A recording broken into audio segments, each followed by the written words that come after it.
الحمد للہ وحدہ لا شریک لہ والصلاة والسلام علی من لا نبی بعد اما بعد فاعوذ باللہ من الشیطان الرجیم بسم اللہ الرحمن الرحیم والعصر ان الانسان لفی خسر الا الذین آمنوا وعملوا الصالحات وتواصوا بالحق وتواصوا بالصبر اللہم صلی علی محمد وعلی آل محمد کما صلیت علی ابراہیم وعلی آل ابراہیم انک حمید مجید اللہم بارک علی محمد وعلی آل محمد کما بارکت علی ابراہیم وعلی آل ابراہیم انک حمید مجید۔ ہمارے دورہ تحقیق المسائل یا ہمارے کورس یا ہمارے سبق میں آنے والا ہر طالب علم ایک ذہن بنا لے کہ ہمارا عنوان مکمل دین ہے، خاص چیز نہیں ہے۔ ہمارے دورہ کا جو عنوان ہے مکمل دین ہے، خاص چیز نہیں ہے۔ اس لیے یہ ذہن سے نکال دے کہ ہم خاص عنوان پر آپ کو پڑھائیں گے۔ ہمارا عنوان مکمل دین، ختم نبوت ہو، دفاع صحابہ ہو، فقہا کا مسئلہ ہو، علماء کا مسئلہ ہو، نظریات کا مسئلہ ہو، شخصیات کا مسئلہ ہو، مکمل دین ہمارا عنوان۔ یہ تو ہو سکتا ہے کہ وقت کم ہونے کی وجہ سے ہم کم چیزیں پڑھائیں، لیکن یہ نہیں ہو سکتا کہ وقت زیادہ ہو اور پھر ساری چیزیں نہ پڑھائیں۔ تو ہمارے دورے کا مقصد یہ ہے کہ طلباء کو اپنے عقائد، اپنے مسائل اور اپنے اکابر سمجھ آئیں۔ اپنے عقائد، اپنے مسائل اور اپنے اکابر سمجھ آئیں۔ اپنے عقائد کو دلائل کے ساتھ پڑھیں، دلائل کے ساتھ بیان کریں۔ اگر آپ کے عقائد پر کوئی اعتراض کرتا ہے تو اس کو دلیل کے ساتھ جواب دیں۔ اپنے مسائل دلائل کے ساتھ پڑھیں، دلائل کے ساتھ بیان کریں۔ اگر کوئی آپ کے مسائل پر اعتراض کرتا ہے اس کو دلیل کے ساتھ جواب دیں۔ اپنے اکابر پر اعتماد کریں، اکابر کے ساتھ رہیں، اور اگر کوئی اکابرین پر اعتراض کرتا ہے تو اس اعتراض کا جواب دیں، اکابرین کو نہ چھوڑیں۔ اور اگر کوئی کسی اعتراض کا جواب سمجھ نہیں آتا تو ہماری خدمت حاضر ہے، ہم آپ کو جواب اس کا بتا دیں گے۔ چھوٹے چھوٹے اعتراض پر عقیدہ چھوڑ دینا، چھوٹے سے اعتراض پر مسئلہ چھوڑ دینا، شبہ کی وجہ سے اکابرین کو چھوڑ دینا، یہ غیرت مند لوگوں کا کام نہیں ہوتا۔ اس لیے یہ ذہن میں چیزیں بٹھا لیں۔ بہت سارے حضرات ہیں چونکہ ان کو ہمارے بارے میں علم نہیں ہوتا، اور ہماری بیماریوں میں سے ایک بیماری ہے، اعتراض کسی پر ہوتا ہے، تذکرہ کسی سے کرتے۔ اعتراض کسی سے ہوتا ہے، تذکرہ کسی سے کرتے۔ میں آپ کے شہر کراچی میں آیا ہوں، بہت سارے احباب کو مجھ پر اعتراض ہوگا، مجھ سے بات نہیں کریں گے، آپ سے کریں گے۔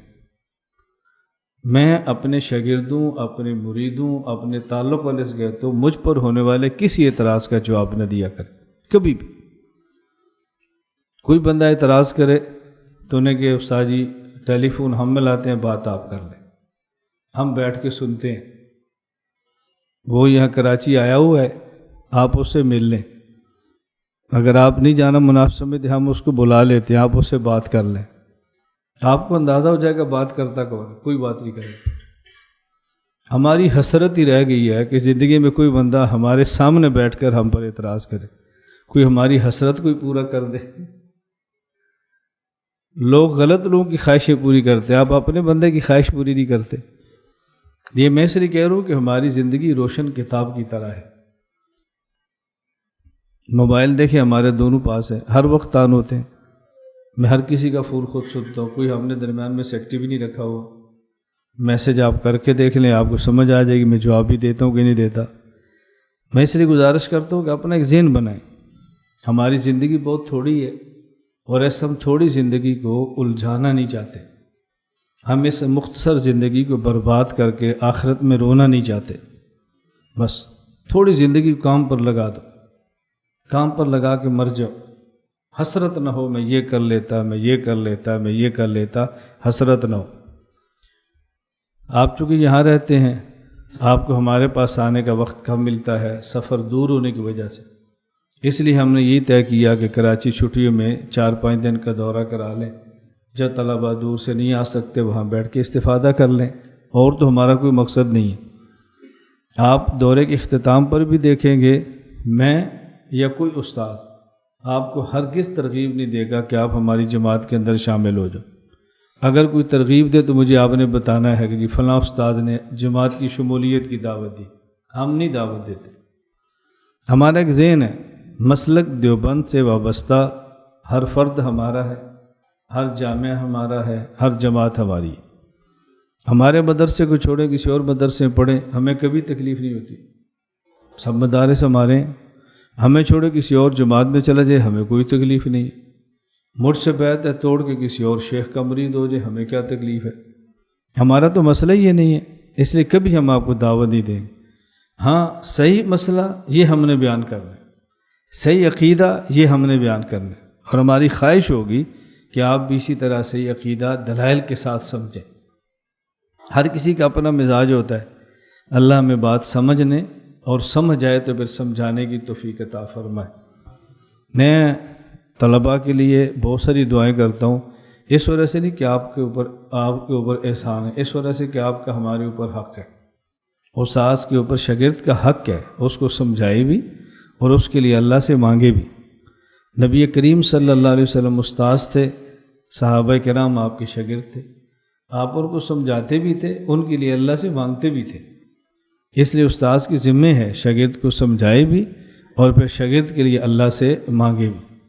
دعائیں تو بہت مانگتے ہیں، لیکن بنیادی بات جو میں اپنے ہر شاگرد کے لیے اللہ سے مانگتا ہوں، نمبر 1، اللہ تعالیٰ ان کو سمجھنے والا دل عطا فرما دے، محفوظ رکھنے والا دماغ عطا فرما دے، اور پھر سمجھانے والی زبان عطا فرما دے۔ یہ 3 باتیں کسی طالب علم کو نصیب ہو جائے نا، سمجھنے والا دل، محفوظ رکھنے والا دماغ اور سمجھانے والی زبان، یہ علم کی سلطنت کا بے تاج بادشاہ ہے۔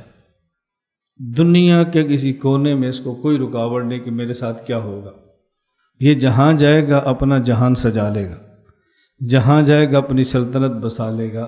یہ شرط ہے کہ اس نے سمجھا ہو، پھر علم کو محفوظ کیا ہو، اور پھر بیان کرنے والی اس کو زبان ملی ہو۔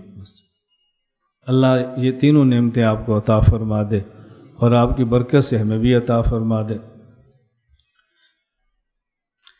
تو میری عادت ہے میرے سبق کے درمیان کوئی بات کرے نا، میں سبق روک لیتا ہوں۔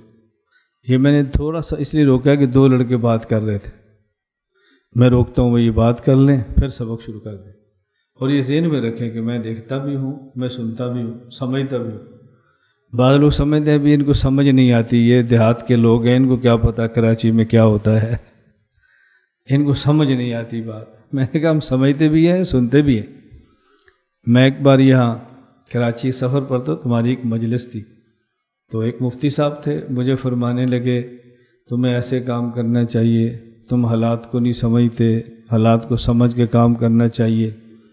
کافی انہوں نے مجھے سمجھایا۔ میں نے مفتی صاحب سے 3 سوال کیے۔ میں نے کہا میرا پہلا سوال ہے کہ آپ پیدا کہاں ہوئے؟ کہتے کراچی میں۔ میں نے کہا آپ پڑھے کہاں پر ہیں؟ کہتے کراچی میں۔ میں نے کہا پڑھاتے کہاں پر ہیں؟ کہتے کراچی میں۔ میں نے کہا یہ 3 سوال آپ مجھ سے کریں، یہ 3 سوال مجھ سے کریں، مجھ سے آپ پوچھیں۔ کہا جی پوچھ، آپ پیدا کہاں ہوئے؟ میں نے کہا 87 جنوبی سرگودا ایک گاؤں میں۔ کہاں پڑھے ہو؟ میں نے کہا کراچی میں۔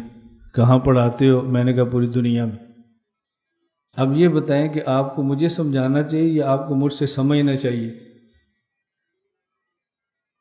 آپ کو چاہیے کہ آپ مجھ سے سمجھیں۔ یار تو دیہات سے چلا ہے، دنیا میں چلا گیا ہے، ہم کراچی سے چلے سے کراچی میں پھنسے ہوئے ہیں، تو بتا دنیا میں لوگ کیسے جاتے ہیں؟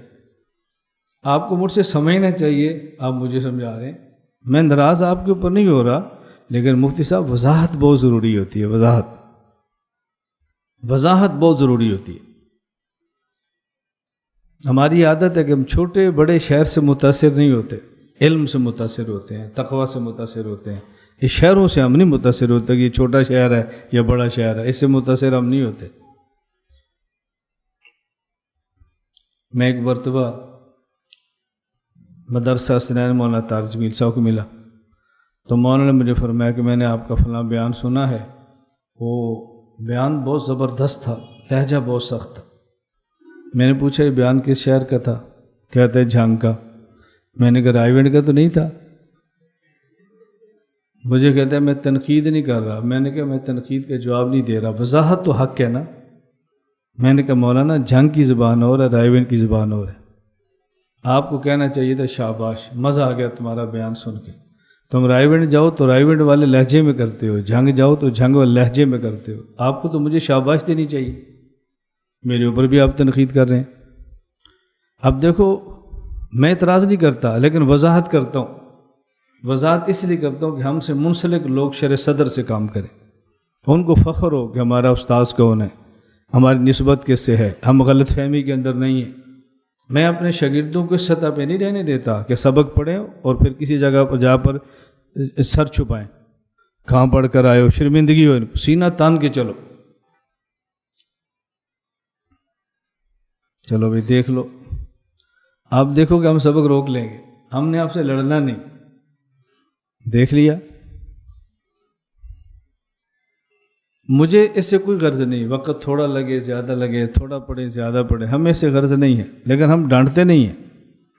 ہماری ترتیب ڈانٹنے والی نہیں ہے، ہماری ترتیب سمجھانے والی ہے۔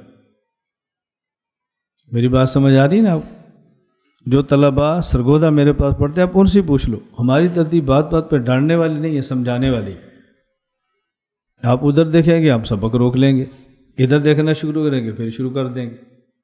اور یہ ایک قرآنی اصول یاد رکھنا، قرآن کریم نے صحابہ کرام سے فرمایا کذالک کنتم من قبل فمن اللہ علیکم، دیکھو تم بھی ایسے تھے، اپنا ماضی یاد رکھنا۔ تو جب آپ ادھر دیکھتے ہیں تو مجھے اپنا ماضی یاد آتا ہے کہ جب استاذ پڑھتے تھے ہم بھی ایسے ہی دیکھتے تھے، تو جیسے ہم نے خراب کیا انہوں نے ہمیں خراب کرنا ہے، اب گرم ہونے کی کیا ضرورت ہے؟ ہم اپنا ماضی بھول جاتے ہیں، اس سیٹ پر بیٹھتے ہیں تو اس جگہ کو بھول جاتے ہیں۔ یہ میں آپ کو سمجھا رہا ہوں، آج آپ وہاں بیٹھے ہیں، کل آپ نے یہاں بیٹھنا ہے۔ جب یہاں بیٹھو نا وہاں والی سیٹ کو بھولنا نہیں ہے، اپنی اوقات میں رہنا ہے، پھر آپ کو کام کا مزہ آئے گا۔ میں اپنی اوقات نہیں بھولتا، اس لیے آپ دنیا مجھے کہیں دیکھ لیں، ایئرپورٹ پہ جاتے ہوں ٹرالی پکڑی ہوتی ہے، ہمیں الجھن ہی نہیں ہوتی۔ گاڑی پر جاتے ہیں، گاڑی روڈ پہ کھڑی کرتے ہیں، یہ مکئی کی چھلی جسے آپ بھوٹا کہتے ہیں، ہم وہاں گاڑی کھڑی کرتے ہیں، ڈرائیور اترتا ہے، بھوٹا لیتے ہیں، کھاتے جاتے ہیں۔ ہمیں کبھی بھی نہیں آیا جی 60 لاکھ کی گاڑی اور 2 روپے کی چھلی کھا رہے ہیں، یہ کیا ہوا؟ اپنی بے تکلف زندگی کیوں ختم کریں؟ میں یہاں پر آیا ہوں، میزبانوں سے پوچھ لیں، میں نے کہا میرے بارے میں آپ ٹینشن نہ لیں، میں نے جو کھانا ہے میں خود منگاؤں گا، میں نے یہ کھانا ہے، یہ کھانا ہے، یہ کھانا ہے۔ ہمارا کھانا ہزاروں روپے کا نہیں ہوتا، ہمارا کھانا 100 روپے سے بھی کم کا ہوتا ہے، لیکن جو کھانا ہے ہم نے اپنی مرضی سے منگانا، آپ نہ پریشان۔ یہ باتیں میں آپ کو سمجھا رہا ہوں، یہ سبق کا حصہ ہے، اس کو ذہن میں رکھو، تمہیں دنیا میں کام کرنے کا مزہ آئے گا۔ کذالک کنتم من قبل، اللہ نے صحابہ کو فرمایا اپنا ماضی یاد رکھنا، اس لیے چونکہ مجھے پتہ ہے کہ میں کیسے پڑھا ہوں تو مجھے پتہ ہے کہ آپ نے کیسے پڑھنا ہے، اس لیے پھر میں غصے نہیں ہوتا، سبق روک لیتا ہوں، بھائی ان کو ذرا دیکھ لینے دو، ان کی تھوڑی سی بات کر لینے دو، اس کا فون آ گیا بیچارے کو سن لینے دو، چلو موج مارے، 1 منٹ سبق سے کیا فرق پڑتا ہے۔ خیر میں یہ سمجھا رہا تھا کہ ہمارا عنوان پورا دین ہے، جن کو نہیں پتہ وہ غلط فہمی کے شکار ہیں۔ یہاں لوگ ہمارے سبق میں نہیں آئیں گے، ملنے کے لیے نہیں آئیں گے، درس گاہ میں بیٹھ کے تبصرے کریں گے، ان کو حیات ممات کے علاوہ کچھ پتہ ہی نہیں ہے۔ ایک ہی بات ہے، مردے سنتے ہیں، مردے نہیں سنتے، پتہ ہی نہیں ان کو، امریکہ کہاں چلا گیا، یورپ کہاں چلا گیا، ملک میں کتنی تبدیلیاں آ رہی ہیں، ایک ہی بات ہے حیات ممات۔ اور بھائی آپ سنو تو صحیح، ہمارا سبق تو سنو، ہمیں ملو تو صحیح، ہماری کتابیں تو پڑھو، ہم سے مصافحہ تو کرو، بس تبصرے ہو رہے ہیں۔ کام جتنا بڑا ہو دل اتنا بڑا ہوتا ہے۔ اللہ کا بہت کرم ہے، جو خدا نے مجھے نعمتیں دی ہیں نا میں وہ ذکر کرتا ہوں، اما بنعمت ربک فحدث، اللہ کا شکر ہے، اللہ نے ہمیں دل بہت بڑا دیا، اللہ نے ہمیں حوصلہ بہت بڑا دیا، اللہ کا بہت بڑا کرم ہے۔ چھوٹے حوصلوں سے بڑی جنگیں کبھی نہیں لڑی جاتی، بڑی جنگ کے لیے پھر حوصلے بہت بڑے چاہیے۔ اس لیے میں ان باتوں سے متاثر نہیں ہوتا، لیکن اس کا ذکر ضرور کرتا رہتا ہوں تاکہ طلبہ کا ذہن بنے۔ آپ 5 دن سبق پڑھیں نا، پھر 5 دن کے بعد آپ نے مجھے بتانا ہے کہ میں نے کتنی بار حیات ممات کو چھیڑا ہے، پھر آپ نے بتانا میں نے کتنی بار سے میں موتا کو چھیڑا ہے۔ اور جو اعتراض کرتے ہیں وہ ہر وقت اسی پہ لگے ہوئے، ہر وقت۔ اللہ ہم سب کو بات سمجھنے کی توفیق عطا فرمائے۔ میں عرض یہ کر رہا تھا، پہلی بات سمجھ لیں کہ ہمارا عنوان، ہمارا موضوع مکمل دین ہے، آدھا دین نہیں ہے، دین کا خاص جز نہیں ہے، مکمل۔ اور میں اپنے عنوان میں 3 چیزیں سمجھانے کے لیے کہتا ہوں: عقائد، مسائل، شخصیات۔ ہم عقائد پر بھی توجہ دیتے ہیں، مسائل پر بھی دیتے ہیں، شخصیات پر بھی دیتے ہیں۔ لوگ کہتے ہیں نا شخصیات کیا ہوتی ہیں؟ شخصیات بہت کچھ ہوتی ہیں۔ جن شخصیات کے واسطے سے دین ملا ہے ان شخصیات کا تحفظ بہت ضروری ہے، ان کو سنبھالنا بہت ضروری ہے، ان کا دفاع کرنا بہت ضروری ہے۔ جن کی وجہ سے ہم یہاں تک پہنچے، ہم ان کو چھوڑ نہیں سکتے۔ اس بات کو بہت اچھی طرح سمجھیں۔ آپ تو عام شخصیات کی بات کہتے ہیں نا، میرے پاس طلبہ تخصص کے لیے آتے ہیں، میں ان کو عرض کرتا ہوں بھئی آپ ہمارے پاس دورہ حدیث کے بعد آئے ہیں۔ جن اساتذہ نے آپ کو قاعدہ پڑھایا ہے، متوسطہ پڑھایا ہے، اولیٰ سے دورہ تک پڑھایا ہے، ان کا آپ کے اوپر زیادہ حق ہے۔ ہماری وجہ سے ان کو مت چھوڑو، ہمارے ساتھ رہو، لیکن ان سے رابطہ رکھو۔ اصل وہ ہیں، ان نے ہمیں پال پوس کے جوان کر کے ہمارے حوالے دیے۔ یہ کیسے ہو سکتا ہے کہ آپ ہمارے پاس ہیں، ہم اساتذہ سے آپ کو کاٹ دیں؟ یہ کون سا ہمارا کمال ہے؟ یہ تو بیوقوفی ہے کہ بڑوں سے کاٹنا شروع کر دو۔ تو خیر، ہمارا عنوان ہے مکمل دین۔ اللہ ہمیں یہ بات سمجھنے کی توفیق عطا فرمائے۔ شریعت میں بنیادی طور پر 2 چیزیں ہیں، بنیادی طور پر۔ نمبر 1 عقائد، نمبر 2 اعمال اور مسائل۔ والعصر ان الانسان لفی خسر الا الذین آمنوا وعملوا الصالحات۔ اللہ نے قسم اٹھا کر یہ بات سمجھائی ہے، نجات کی بنیاد یہ چیزیں ہیں: عقیدہ، آمنو عقیدہ، اور صحیح سنت کے مطابق اعمال، عمل الصالحات۔ اگلی 2 چیزیں تواصو بالحق، تواصو بالصبر، یہ 2 چیزیں الگ ہیں۔ صحیح عقیدے کی دعوت دینا، تواصو بالحق، اس پر صحیح اعمال کی دعوت دینا، تواصو بالحق، اس پر مشکل آ جائے تو برداشت کرنا، تواصو بالصبر۔ صحیح عقیدہ اور مسنون عمل سیکھو اور اس کی دعوت دو۔ اس دعوت پر مشکل آ جائے تو دعوت نہ چھوڑو، مشکل کو برداشت کرو، تواصو خندہ پیشانی سے برداشت کرو، ڈٹ جاؤ اس کے اوپر۔ اور یہ دوسری بات کہ آپ عقائد اور اعمال پہ محنت کرو، اس کو اچھی طرح سیکھو۔ عقائد پر اشکال ہو تو اس کو دور کرو، مسائل پر ہو تو اس کو دور کرو، تواصو بالحق اور تواصو بالصبر، اس پر بات کریں گے انشاءاللہ۔ ہمارے ہاں عقائد اور اعمال، عقائد میں بنیادی عقیدہ توحید ہے، اور اعمال میں بنیادی مسائل میں بنیادی مسئلہ یہ تقلید ہے۔ عقائد میں بنیادی عقیدہ توحید اور مسائل میں بنیادی مسئلہ تقلید۔ ان دونوں کو اللہ رب العزت نے سورۃ الفاتحہ میں بیان فرمایا ہے۔ آدھی فاتحہ میں توحید بیان کی ہے اور آدھی فاتحہ میں تقلید بیان کی ہے۔ الحمدللہ رب العالمین الرحمن الرحیم مالک یوم الدین ایاک نعبد و ایاک نستعین، یہ توحید ہے۔ اہدنا الصراط المستقیم صراط الذین انعمت علیہم غیر المغضوب علیہم ولا الضالین، یہ تقلید ہے۔ تو آدھی فاتحہ میں توحید، آدھی فاتحہ میں تقلید۔ تو ہم پوری فاتحہ مانتے ہیں، اس لیے توحید بھی مانتے ہیں، تقلید بھی مانتے ہیں۔ آپ کے کراچی کا ہمیں نہیں پتہ، ہمارے یہاں سرگودا میں 2 قسم کے لوگ ہیں۔ بعض لوگ ایسے ہیں کہ جو توحید مانتے ہیں، تقلید نہیں مانتے۔ بعض ایسے ہیں جو تقلید مانتے ہیں اور توحید نہیں مانتے۔ سورۃ فاتحہ مانتے نہیں ہیں لیکن لڑتے پوری سورۃ فاتحہ کے اوپر، لڑ رہے ہیں۔ ایک آپ سے لڑ رہا ہے، آپ نے نماز پڑھی ہے؟ جی پڑھی ہے۔ اکیلے پڑھی ہے؟ باجماعت پڑھی ہے؟ باجماعت پڑھی ہے۔ امام کے پیچھے فاتحہ پڑھی تھی؟ نہیں پڑھی تھی، لہذا تمہاری فاتحہ قبول نہیں ہوئی، تمہاری نماز قبول نہیں ہوئی کہ تم نے امام کے پیچھے فاتحہ نہیں پڑھی۔ دوسرا آپ سے لڑے گا، دادا ابو فوت ہو گئے ہیں؟ جی فوت ہو گئے، تو ان کے لیے آپ نے کوئی صدقہ خیرات کیا ہے؟ 10 دیگیں پکا کے مدرسے میں بھیجی ہے، اس پر فاتحہ پڑھی ہے؟ نہیں پڑھی، تمہاری 10 دیگیں قبول نہیں ہوئی کیونکہ تم نے فاتحہ نہیں پڑھی۔ تو ایک کہتا ہے تمہاری نماز قبول نہیں کہ تو نے فاتحہ نہیں پڑھی، ایک کہتا ہے تمہارے چاول قبول نہیں کہ تم نے فاتحہ نہیں پڑھی۔ ایک فاتحہ خلف الامام پہ لڑتا ہے، ایک فاتحہ علی الطعام پہ لڑتا ہے، اور ہم دیوبند والے نہ فاتحہ خلف الامام پہ لڑتے ہیں نہ فاتحہ علی الطعام پہ لڑتے ہیں۔ ہم کہتے ہیں امام کو جو فاتحہ نہیں پڑھی تو نماز ہو گئی، اور دیگ پر فاتحہ نہیں پڑھی تو چاول قبول ہو گئے۔ تو ایک خلف الامام پہ لڑتا ہے، ایک علی الطعام پہ لڑتا ہے، اور دونوں کہتے ہیں کہ دیوبند والے بہت لڑتے، سب کہہ رہے ہیں دیوبندی لڑتے ہیں، اور ہم تو نہیں لڑتے، ہم مسکین تو کہہ رہے ہیں بھی نماز بھی ہوگی چاول بھی قبول ہو گئے۔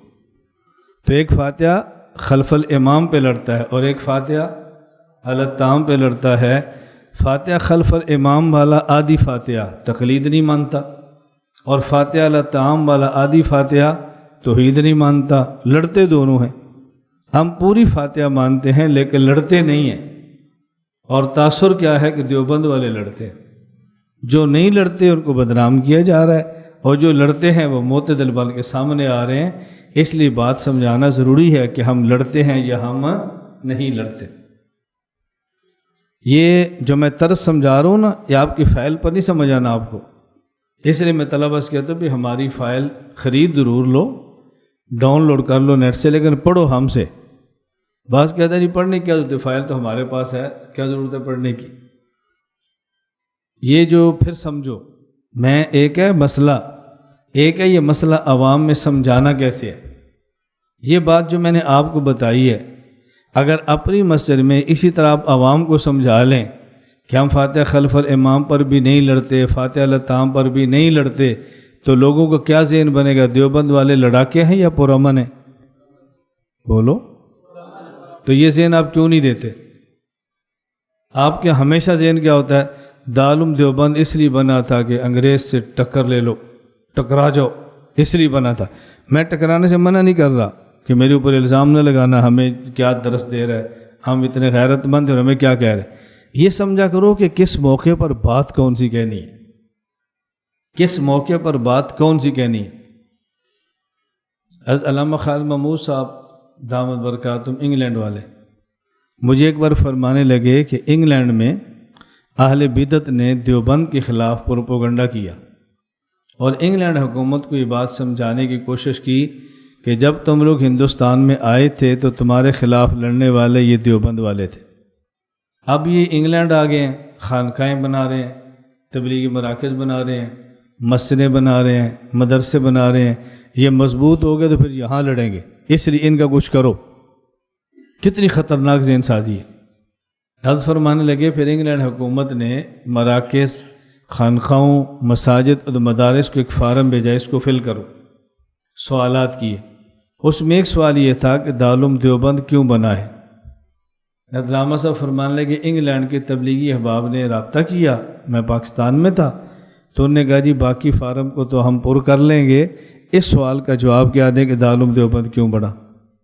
اب یہ کوئی سوال آپ سے پوچھے دارالعلوم دیوبند کیوں بنا، بھئی آپ نے 14 اگست کو تقریر کرنی ہے کہ دارالعلوم دیوبند کیوں بنا، آپ کو پتہ ہے آپ نے کیسے تقریر کرنی ہے؟ آپ سوچ سکتے ہیں نا آپ نے کیسے کرنی ہے۔ اب ایک یہ ہے کہ یہ تقریر پاکستان کے مدرسے میں کیسے کرنی ہے، ایک یہ ہے کہ یہی بات انگلینڈ میں کیسے سمجھانی ہے۔ علامہ خالد محمود نے فرمایا کہ ان کو یہ بات سمجھاؤ کہ ہندوستان میں لڑائی شروع ہوئی، جنگ شروع ہوئی، دونوں طرف سے لوگ قتل ہونا شروع ہو گئے، تو ہمارے دیوبند اکابر نے بیٹھ کے مشورہ کیا اگر یہ سلسلہ چلتا رہا تو ختم نہیں ہوگا، اس لیے ایسا کرو کہ ایک مدرسہ بناؤ تاکہ نوجوان لڑنا چھوڑ دیں، پڑھنا شروع کر دیں۔ ایک مدرسہ بناؤ تاکہ نوجوان لڑنا چھوڑ دیں، پڑھنا شروع کر دیں۔ یہ دارالعلوم دیوبند اس لیے بنا تھا کہ لڑائی ختم ہو جائے، پڑھائی شروع ہو جائے۔ اب یہ جواب وہاں دینا ہے، سمجھ آ رہے ہو؟ جو جواب کہاں دینا ہے اس کے لیے دماغ بہت ضروری ہے. ہم سمجھتے نہیں جواب کیسے دینا، اس پہ پھر پھنس جاتے ہیں. اب یہ میرے مستقل بیانات ہیں، میں طلباء کو سمجھاتا ہوں بھی یہ جواب کیسے دینا ہے، یہ کیسے دینا ہے، یہ کیسے دینا. ہمارے ہاں بات چل پڑی تو میں ایک دو واقعات اور سناؤں. 1965 کی جنگ تھی، اور اس جنگ میں پاکستان کے علماء نے فتویٰ دیا کہ یہ جہاد ہے، بڑھ چڑھ کے حصہ لینا چاہیے.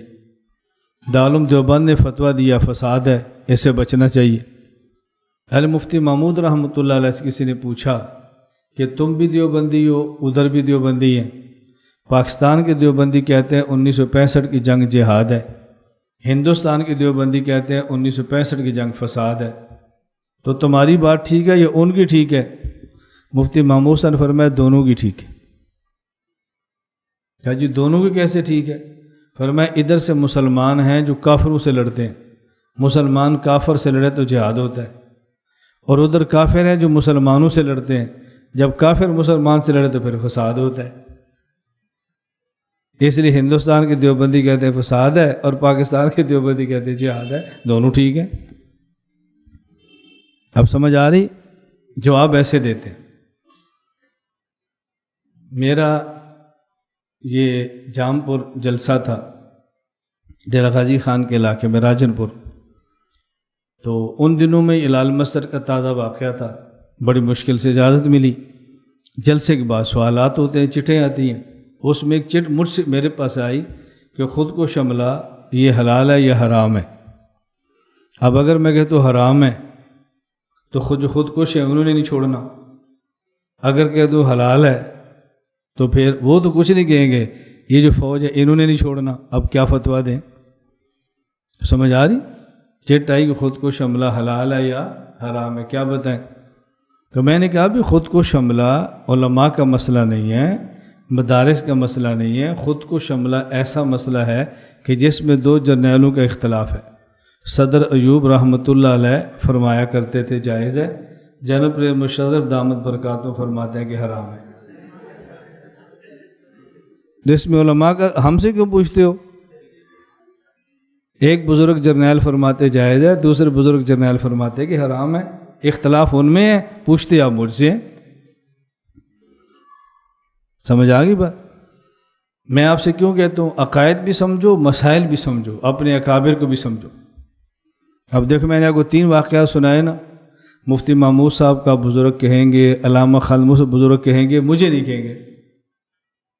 جواب میرا بھی حکمت والا ہے، کیس مجھ پر بھی نہیں ہوا، میں بھی چٹ کے جواب دے کر نکل گیا ہوں. اس کی وجہ میں وجہ سمجھتا ہوں.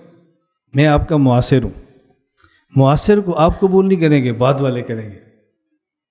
لیکن معاصرت کی پرواہ کر کے بات بتانی چھوڑ دو، ایسا کبھی نہ کرو. بتاتے رہو بتاتے رہو. ہم ایک محنت کریں گے، کھیپ تیار ہو جائے گی کہ ہم نے کس موقع پر بات کو کیسے بیان کرنا ہے. بات وہی ہوتی ہے، اس بات کو بیان کیسے کرنا ہے، کس موقع پر، کس شہر میں اس مسئلے کو سمجھانا کیسے ہے، اس کو بہت اچھی طرح سمجھو. تو خیر ہمارا جو عنوان ہے وہ مکمل دین ہے، آدھا نہیں ہے. تمام موضوعات پر پڑھائیں گے، اور وقت تھوڑا ہوا تو تھوڑا پڑھائیں گے، وقت زیادہ ہوگا تو زیادہ پڑھائیں گے. اللہ تعالی ہمیں بات سمجھنے کی توفیق عطا فرمائے. یہ جو باتیں میں عرض کرتا ہوں یہ میرے سبق کا حصہ ہیں. ہمارا سبق صرف فائل نہیں ہے، یہ ہمارے سبق کا حصہ ہے. میں طلباء سے پوچھ لیا کرتا ہوں، آپ سے بھی پوچھ لیتے ہیں. اگر آپ فرمائیں تو میں یہ باتیں ذکر کروں، اور آپ نہ فرمائیں تو صرف فائل پڑھاتے رہیں. بتاؤ بھائی، بتاؤ نا. یہ میں صرف پوچھ رہا ہوں، کل پھر آپ نے یہ نہیں کہنا 5 دن گزر گئے ایک تقریر کا مسئلہ ہی نہیں پڑھا سکا. لے ہم تو پہلے ہی سنتے تھے جاہل ہے، پک ہو گیا. دیکھو 15 صفحے کی فائل 6 دن میں نہیں پڑھا سکا. اس لیے میں طلباء سے پوچھ لیتا ہوں اگر آپ فرمائیں تو میں درمیان میں یہ باتیں آپ کو سناتا رہوں، اور اگر آپ نہ فرمائیں تو ہم پھر سیدھا فائل کے اوپر ہی چلے. ہمیں کیا فرق پڑتا ہے؟ پھر آدمی سیدھا سیدھا چلتا رہے نا. اور سیدھا بھی ایسا نہ چلے. ہمارے ہاں ایک قوم تھی، اسے کہتے ہیں جولائی، پتہ نہیں آپ کیا کہتے ہیں، ہمارے یہاں قوم اس کو جولائی کہتے تھے. ان کے بارے میں مشہور یہ تھا کہ ان میں دماغ نہیں ہوتا، بیوقوف بہت ہوتے ہیں. یہ مشہور تھا ان کے بارے میں. تو ایک جلاحہ تھا وہ جا رہا تھا راستے پہ، آگے گیا تو 2 راستے ہو گئے، اور جب گھر سے چلا تھا تو اس کو کسی نے سمجھایا بھی جب تو نے جانا نا تو سیدھا اس راستے پر سیدھا جانا، سیدھا۔ آگے گیا تو راستے 2 ہو گئے۔ اب اس نے سوچا دائیں جاؤ تو بھول جاؤں گا، بائیں جاؤ تو بھول جاؤں گا، سیدھا جاؤں۔ تھوڑا سا سیدھا گیا تو آگے درمیان میں ایک درخت آ گیا۔ اب اس نے سوچا ادھر جاتا ہوں تو پھر خطرہ، ادھر جاؤں تو پھر خطرہ، جانا سیدھا ہے، درخت ہے کیا کروں، درخت کو توڑ میں وہ درخت کے اوپر چڑھا سیدھا جانے کے، اور جب درخت کے اوپر چڑھا سیدھا اوپر گیا تو اوپر تک تو چلا گیا، جب کراس کرنے لگا تو کراس کرنا مشکل تھا، اس بیچارے کے پاؤں سلپ ہوا تو گرا تو نہیں، اس کے ہاتھ میں ٹہنی آ گئی اور لٹک گیا۔ اب اس نے رونا شروع کیا، قریب دیہاتی جٹ تھے وہ آگے، تو اب وہ اس کو اتارے کیسے نیچے؟ اسے کہا بھی تم اس کو چھوڑ دو، رسی چھوڑو، ہم نیچے سے پکڑتے ہیں۔ وہ ڈر رہا تھا، وہ ٹہنی بھی نہیں چھوڑتا تھا۔ میں کہا بھی چھوڑ دو ہم نیچے، اور پھر بھی نہ چھوڑے۔ ایک آدمی نے کہا چلو تم ٹہنی نہ چھوڑو، تم ایسا کرو اپنے کان میں انگلی دے کر زور سے آواز نکالو۔ اس نے فوراً کان میں انگلی دی، ہاتھ چھوٹ گیا، وہ گرا نیچے۔ جب نیچے گرا تو اس کو چوٹیں آ گئی۔ اب بیچارہ اپنے گاؤں پہنچا اور گھر سے اس نے 2 پیسے لیے اور تیل لینے کے لیے گیا، تو انہوں نے وہاں جا کر اس کو کہا بھی آپ نے شاید دیکھا ہوگا ہمارے یہاں پیالے ہوتے ہیں جس کے نیچے پیمند ہوتا ہے، نیچے پیمند لگا ہوتا ہے، تو انہوں نے اس کو تیل دیا، 1.5 پیسے کا فل ہو گیا۔ اس نے کہا بھائی تمہارے 2 پیسے تھے، 1.5 پیسے میں پیالہ بھر گیا، آدھا پیسہ بچ گیا، کیا کرے؟ اس نے کہا باقی ادھر ڈال دیں، جس طرح اس نے ڈلوا دیا۔ اب جب گھر گیا تو گھر والے کو تو 2 پیسے اتنا تھوڑا تیل، اس نے کہا جی ادھر تو دیکھیں، وہ باقی بھی گیا۔ تو بس اوقات بالکل سیدھی فائل پڑھانے کا نتیجہ پھر یہ نکلتا ہے۔ اس لیے ہم درمیان میں تھوڑا واقعات سناتے رہتے تھے کہ بات پختہ ہو۔ چلیں بات سمجھیں۔ شریعت کے بنیادی جز 2 ہیں، نمبر 1 عقائد اور نمبر 2 مسائل۔ عقائد میں بنیادی عقیدہ توحید کا ہے اور مسائل میں بنیادی مسئلہ تقلید کا ہے۔ یہ بنیادی عقیدہ توحید کا کیوں ہے؟ عقائد بنیادی 3 ہیں، توحید، رسالت اور قیامت۔ رسول کے آنے کا مقصد یہ نہیں ہوتا کہ مجھے مانو، رسول کہتا ہے میں اللہ کا نمائندہ ہوں، اللہ کو مانو۔ تو رسالت کا مقصد بھی توحید بنوانا ہوتی ہے۔ پھر قیامت کا بنیادی مقصد اللہ اور اللہ کے حکم کو مانو گے تو جزا، اللہ کو حکم نہیں مانو گے تو سزا، جہاں جزا اور سزا ہوگی اس کا نام قیامت ہے۔ تو قیامت کو ماننے کا اصل مقصد تو توحید ہے، توحید کے بغیر تو قیامت ماننے کا بھی فائدہ نہیں ہے، اس لیے کہتے ہیں کہ بنیادی عقیدہ توحید ہے۔ مسائل میں بنیادی مسئلہ تقلید ہے۔ یہ کیوں کہتے ہیں؟ اس لیے کہ ہم یہ سمجھتے ہیں کہ صرف مسائل کا مسئلہ نہیں ہے، پورا دین ایسا ہے، اگر تقلید کو چھوڑ دیں تو دین کا ایک جز بھی امت کے پاس نہیں رہتا۔ جو کچھ ملتا ہے تقلید کی بنیاد پہ ملتا ہے، اس لیے ہم سمجھتے ہیں کہ بنیاد تقلید ہے۔ میں ہری پور ایک مرتبہ گزر رہا تھا اور حفظ کا مدرسہ تھا، وہاں قاری صاحب کو ملا، تو قاری صاحب نے مجھے فرمایا کہ ہماری خواہش ہے ان چھوٹے بچوں میں آپ تھوڑا سا بیان کر دیں۔ میں نے حفظ کے بچوں میں بیان سے پہلے قاری صاحب سے پوچھا کہ میں ان کو، اگر آپ ان بچوں کو مناظرہ سکھاؤں، مناظرہ کیا ہوتا ہے؟ مجھے قاری صاحب فرمانے لگے کہ چھوٹے بچے ہیں، یہ مناظرہ کیا سیکھیں گے؟ میں نے کہا جی سیکھیں گے یا نہیں سیکھیں گے میرا مسئلہ ہے، میں نے تو آپ سے پوچھا ہے کہ ان کو سکھاؤں یا نہ سکھاؤں۔ آپ فرما دو نہ سکھاؤ، آپ فرما دو سکھاؤ۔ مجھے کہتے ہیں اگر آپ سکھا سکتے ہیں تو سکھا لیں۔ حفظ کے بچے تھے تو میں نے ان سے کہا کہ دیکھیں آپ جب حفظ کی درسگاہ سے واپس گھر جائیں گے، ایک بندہ آپ کو پکڑ کے پوچھے گا کہ امام کے پیچھے فاتحہ پڑھتے ہو؟ آپ نے کہنا کہ انکل ہم فاتحہ امام کے پیچھے نہیں پڑھتے۔ وہ پوچھے گا کیوں نہیں پڑھتے؟ آپ نے کہنا ہے اس لیے کہ ہمیں فاتحہ آتی ہی نہیں۔ وہ کہ اگر میں سکھا دوں تو وہ جی آپ سکھا دیں ہم پڑھ لیں گے۔ وہ پھر آپ کو فاتحہ سکھانی شروع کرے گا تو وہ کہے گا پڑھو حمزہ لام زبر ال۔ حمزہ تو آپ کہتے ہیں جو قاری ہیں، ہمارے دیہاتوں میں حمزہ نہیں کہتے، الف ہی کہتے ہیں، الف لام زبر ال۔ تو میں نے کہا بھی تو نے کہنا ہے الف لام پیش ال، وہ کہے گا نہیں الف لام زبر ال، تو نے کہنا نہیں الف لام زیر ال، وہ کہے گا ال پڑھو، آپ نے کہنا ہے میں نے ال پڑھنا ہے، وہ کہے گا ال پڑھو، تو نے کہنا ہے میں نے ال پڑھنا ہے۔ وہ پوچھے گا کہ تم ال کیوں نہیں پڑھتے، آپ اس سے پوچھو جی ال کیوں پڑھیں، تم بتاؤ ہم ال کیوں پڑھیں، وہ کہے گا دیکھو یہ الف کے اوپر زبر ہے، میں سمجھا رہا ہوں جسے آپ حمزہ کہتے ہیں دیہاتوں میں اس کو الف کہتے ہیں، یہ میں وضاحت اس لیے کرتا ہوں کہ بعد میں آپ لوگ غیبت کرتے ہیں، بڑا متکلم اسلام بنا پھرتا ہے، یہ بھی نہیں پتہ ہے حمزہ ہے یا الف ہے، الف کسے کہتے ہیں حمزہ اس کا بھی نہیں پتہ ہے اس کو، اس لیے پھر میں وضاحت کرتا ہوں کہ مجھے پتہ ہے لیکن ہمارے یہاں ہوتا یہ اس لیے میں ساتھ ساتھ ہی الف بول رہا ہوں۔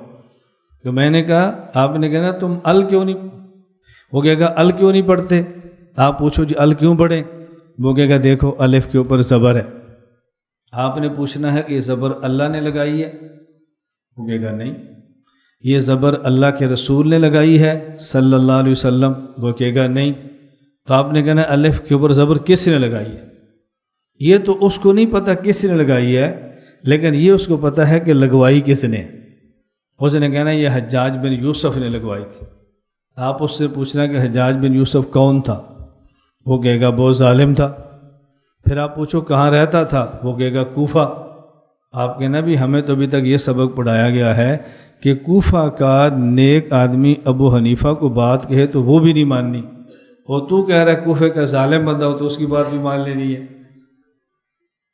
سمجھ آ رہی ہے بات؟ تو انکل ہمیں تو یہ پٹی پڑھائی گئی ہے کہ کوفے کا نیک آدمی ابو حنیفہ کہے تو اس کی بات بھی نہیں ماننی، اور کوفے کے ظالم کی بات کیسے مانیں؟ اب بتا ہم زبر کیوں پڑھیں؟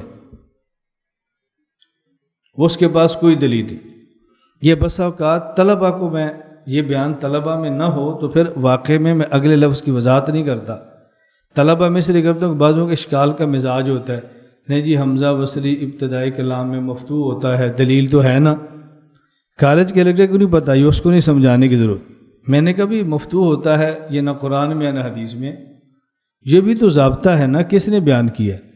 نہ اللہ نہ اللہ کے رسول نے بیان کس نے کیا ضابطہ، بات تو پھر وہیں آ گئی، میں نے کہا اس سے پوچھو یہ نہ اللہ نے نہ اللہ کے رسول نے بتایا تو پھر میں کیوں مانوں، وہ لکھا ہوا یہ ہے، اب اس کا معنی یہ ہے اگر لکھنے والے کی تقلید نہ کرو، فقہ اس کے اوپر حدیث، حدیث کے اوپر قرآن، اور قرآن کا پہلا حرف الف حمزہ اور پہلے حرف کی فتح اس وقت تک ثابت نہیں ہوتی جب تک کوئی انسان تقلید نہ کرے۔ آپ کہتے ہیں جی تقلید کی ضرورت کیا ہے؟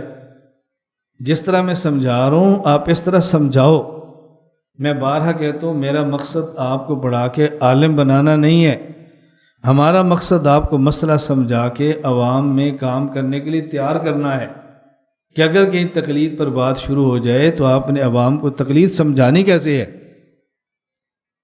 مسئلہ ہے کہ عوام کو کیسے سمجھانی ہے، عوام کو۔ حجت اللہ فی الارض رئیس المناظرین حضرت مولانا محمد امین اکاڑوی رحمۃ اللہ علیہ کا ایک بار مناظرہ تھا سندھ بدین میں پیر آپ جھنڈوں کے ساتھ، حضرت فرماتا ہے جب میں وہاں پہنچا تو میرے پاس تو ایک تھیلے میں 2-4 کتابیں تھیں، وہاں جا کر مناظرہ طے ہو گیا، میرے پاس کتابیں تھیں نہیں، تو پیر آپ جھنڈوں وہاں سے پورا ٹرک کتابوں کا لایا، پورا ٹرک، اور میں نے وہاں بدین حفظ کے مدرسے کا ایک بچہ لیا، میں نے کہا مجھے نا 2-3 بچے دے دو، ایک بچے کو میں نے یاد کرایا کہ نماز میں فرائض کتنے ہیں، دوسرے کو بتایا کہ نماز میں واجبات کتنے ہیں، تیسرے کو بتایا کہ نماز میں سنتیں کتنی ہیں، اور 7 تریم الاسلام کتاب رکھ لی۔ اب جب ہمارا مناظرہ شروع ہوا تو ظاہر شروع میں عنوان اور شرطیں لکھنی تھیں، تو اس میں ہمارا مسئلہ تھا غالباً فاتحہ کا، تو پیر آف جنڈن نے کہا جی قرآن، حدیث اور اقوال علماء پیش کریں گے، ہر فرماتے میں نے لکھا قرآن، حدیث اور احناف کا مفتہ بھی قول پیش کریں گے، اس نے کہا نہیں قرآن، حدیث، اقوال علماء، میں نے کہا نہیں مفتہ بھی قول، یہ ہماری آپس میں چپکرس چل رہی ہے، عوام سمجھ نہیں رہی۔ اب پیر صاحب کہنے لگے بھی ان کو کیا سمجھائیں گے مفتہ بھی قول کیا ہوتا ہے، حضرت فرماتا ہے لکھ تم لو، سمجھا میں لیتا ہوں، ان کو میں سمجھا لوں گا، ان کی فکر نہ کرو۔ اب عوام پریشان تھی، حضرت فرماتے ہیں میں نے عوام سے پوچھا کہ تمہیں بات سمجھ آ رہی ہے پیر آپ جھنڈو کیا فرما رہے ہیں؟ کہا جی نہیں، وہ تو ان کا پیر تھا۔ حضرت نے فرمایا میں کہہ رہا ہوں قرآن پیش کرو یا حدیث پیش کرو یا مفتہ بھی قول، مفتہ بھی فتح سے ہے، فتح کہتے ہیں جوان اور پکے قول کو، میں کہتا ہوں یا قرآن یا حدیث یا پکے قول، یہ پیر آپ جھنڈو کہتا ہے کہ قرآن حدیث اور کچے قول۔ حضرت فرماتے ہیں وہ سیدھے کہتے ہیں سائیں پکے قول پیش کرو نا سائیں تم پکے قول پیش کرو نا، کچے قول کیوں پیش کرتے ہو؟ یہ میں آپ کو واقعہ کیوں سنا رہا ہوں؟ ہمارے یہاں سب سے بڑا مسئلہ ہے ہم اپنے علم پہ ناچتے ہیں، یہ نہیں سمجھتے کہ عوام کو کیسے سمجھانا ہے۔ عوام کو سمجھاؤ، عوام کو بات سمجھاؤ۔ مسئلہ تو عوام کا ہے نا کہ ان کو کیسے بات سمجھانی ہے۔ تو فرماتے خیر اس نے مفتہ بھی قول لکھ لیا۔ یہ کیوں لکھا؟ فرمایا کہ مجھے پتا تھا کہ اس نے فاتحہ کے مسئلے پر علامہ عبدالرحیم لکھنوی کو پیش کرنا ہے، اور ان کا قول مفتہ بھی تو ہے نہیں، اپنی رائے تھی۔ انہوں نے کہنا حنفی لکھتے ہیں امام کی فاتحہ نہ پڑھو نماز نہیں ہوتی، تو جھگڑا تو ہو جانا تھا، اس لیے میں نے مفتہ بھی قول لکھوا لیا۔ بات اچھی طرح سمجھنا۔ حضرت نے فرمایا کہ دیکھو میں نے ان سے کہا کہ تم سمجھتے ہوگے کہ یہ پیر آپ جھنڈو بہت بڑا عالم ہے، اس کے بعد بہت کتابیں ہیں، اس کا بہت مطالعہ ہے، یہ بات بالکل غلط ہے۔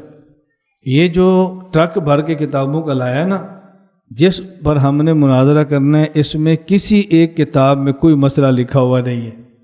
یہ ایسے روب جھاڑنے کے لیے کتابیں لے کر آ گیا۔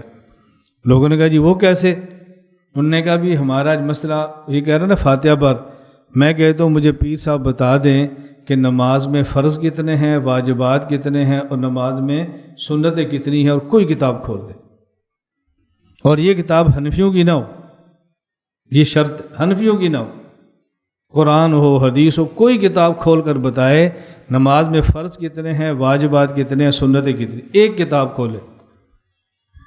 اب ظاہر ٹرک کتابوں میں تو یہ لکھا ہوا نہیں تھا۔ حضرت نے فرمایا بیٹا ادھر آؤ، وہ کتاب اٹھا کے لاؤ۔ کہا دیکھو میرے پاس چھوٹی سی کتاب ہے، اس کا نام ہے تعلیم الاسلام، فرائض کتنے ہیں تو سنا۔ اس لڑکے نے سنا دیا فرائض کتنے ہیں۔ کہا دیکھو فرائض کتنے ہیں اس بچے کو پتہ ہے، پیر آپ جھنڈوں کو نہیں پتہ۔ میرے پاس ایک کتاب ہے چھوٹی سی، اس میں لکھا ہوا، اس کے پورے ٹرک میں کہیں لکھا ہوا نہیں۔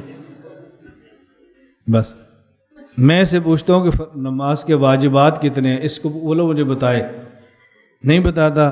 تو بیٹا ادھر آ، تو بتا واجبات کتنے ہیں۔ دیکھو یہ بچہ بھی جانتا ہے واجبات کتنے، اور کتاب چھوٹی سی اس کے اندر یہ مسئلہ بھی لکھا ہوا ہے، تمہارے پورے ٹرک میں بھی نہیں ہے، اور تمہارا پیر اب جھنڈو بھی نہیں جانتا۔ تو بتا نماز میں سنتیں کتنی ہیں، اور پھر ٹرک میں سے کوئی کتاب اٹھا۔ اس تیسرا بچہ تم بتاؤ سنتیں کتنی ہیں، یہ دیکھو کتاب۔ فرماتے ہیں صرف روب ہے، کچھ بھی نہیں ہے۔ حنفیوں کی چھوٹی سی کتاب میں سارے مسئلے ہیں، اور تمہارے پورے ٹرک میں کوئی کتاب جس پر یہ 3 مسئلے لکھے ہوں۔ اب بتاؤ بات سمجھانی آسان ہے کہ نہیں؟ یہ طرز اختیار کرو اگر آپ نے کام کرنا ہے۔ ہم یہ طرز اختیار نہیں کرتے، کام کرنا ہے عوام میں، اور بات ہم کیا کرتے ہیں، میں تو اردو کتاب کا مطالعہ ہی نہیں کرتا، میں تو رکھتا ہی عربی ہوں۔ بھائی جس عوام کو سمجھانا ہے وہ تو عربی، وہ تو اردو سمجھتی ہے نا۔ اردو کتاب رکھو تو عوام کو سمجھاؤ۔ آپ کبھی میرے پاس سرگودا آئے نا جی، ہماری لائبریری بہت بڑی ہے، آپ کا دیکھ کر دل خوش ہو جائے گا، لیکن جس چھوٹے سے کمرے میں بیٹھتا ہوں نا، وہاں 4-5 صرف اردو کی کتابیں پڑھی ہوتی ہیں بس۔ اور دیکھ لو کام ہم پوری دنیا میں کر رہے ہیں۔ یہ دیکھنا ہے کام کس سے چلتا ہے، کس کتاب سے کام چلتا ہے، کون سی کتاب سے مسئلہ سمجھ آتا ہے۔ خیر میں عرض کر رہا تھا، بات سمجھ آ رہی ہے؟ تقلید یہ بنیاد ہے، بنیاد۔ میں نے اس پر بات سمجھ آئی، تقلید کا مسئلہ کیوں آپ نے پڑھنا ہے۔ نمبر 1، تقلید پورے دین کی بنیاد ہے، یہ سمجھ آ گیا۔ فقہ، حدیث، قرآن۔ فقہ ہے حدیث پاک سے، حدیث ہے قرآن پاک کی شرح۔ قرآن کریم اللہ کا کلام ہے جو سب کی بنیاد ہے، تو اس کلام پاک کا پہلے حرف کی زبر اس وقت تک ثابت نہیں ہوتی جب تک آپ تقلید نہ کریں۔ اتنی بات سمجھ آ گئی؟ آگے اور دوسری بات، تقلید اگر حل ہو جائے تو سارے جھگڑے ختم ہو جاتے ہیں۔ مناظرے ختم، لڑائیاں ختم، پھڈا ختم، اگر تقلید کا مسئلہ حل ہو جائے، سمجھنا اچھی طرح، اگر تقلید کا مسئلہ حل ہو جائے باقی مسائل ختم۔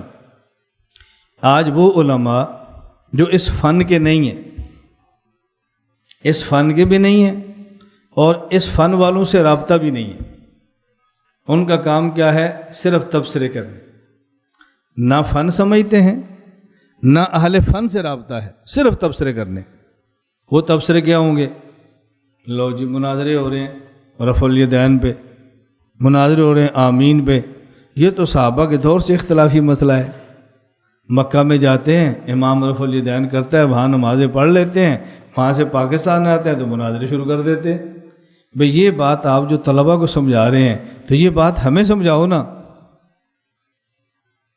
یہ بات ہمیں کیوں نہیں سمجھاتے؟ ہمیں نہیں سمجھائیں گے، آپ کو سمجھائیں گے، اور آپ بعد میں کہیں گے بڑی زبردست بات کی ہے، بڑی پتہ کی بات کی، بات تو ٹھیک ہے بھئی، جو ٹھیک بات ہے ہمیں سمجھاؤ۔ آمین پر مناظرے ہو رہے ہیں، آمین پہ مناظرے ہو رہے ہیں، امت کو لڑا رہے ہیں، اچھی طرح بات سمجھ لو۔ اب میں آپ سے پوچھتا ہوں، کوئی آپ کے علم میں ہو کہ مالکیہ، شوافع، حنابلہ، ان سے ہمارا مناظرہ کسی مسئلے پر ہوتا ہو؟ آپ کے علم میں ہے؟ بولتے نہیں، ہے تو بولو ہے، نہیں ہے تو بولو نہیں ہے۔ ہے علم میں؟ مناظرے کن سے ہو رہے ہیں؟ مسئلہ وہی ہے رفع الیدین والا، وہی رفع الیدین مکے والا کر رہا ہے تو مناظرہ نہیں ہو رہا، وہی رفع الیدین کراچی والا کر رہا ہے تو مناظرہ ہو رہا ہے۔ وجہ کیا ہے؟ وہاں آمین ہو رہی ہے تو جھگڑا نہیں ہے، یہاں آمین ہو رہی ہے تو جھگڑے چل رہے ہیں۔ وجہ کیا ہے؟ اس کی بنیادی وجہ تقلید ہے، اس کی بنیادی وجہ یہ تقلید ہے۔ میں صرف کہہ رہا ہوں تقلید کا مسئلہ حل ہو جائے نا، باقی مسائل پر مناظرے از خود ختم ہو جاتے ہیں۔ میں ایک بار شیخو پورہ گیا، وہاں میرا بیان تھا، یہ آج سے تقریباً 8-9 سال پہلے کی بات ہے۔ ہمارے میزبان تھے، تبلیغی جماعت کے ساتھی تھے۔ میں اکثر بتاتا ہوں کہ میرا معمول ہے کہ میں پاکستان میں عموماً اور پاکستان سے باہر خصوصاً کوشش کرتا ہوں کہ میزبان اپنا تبلیغی جماعت کا بندہ ہو، پوری کوشش کرتا ہوں۔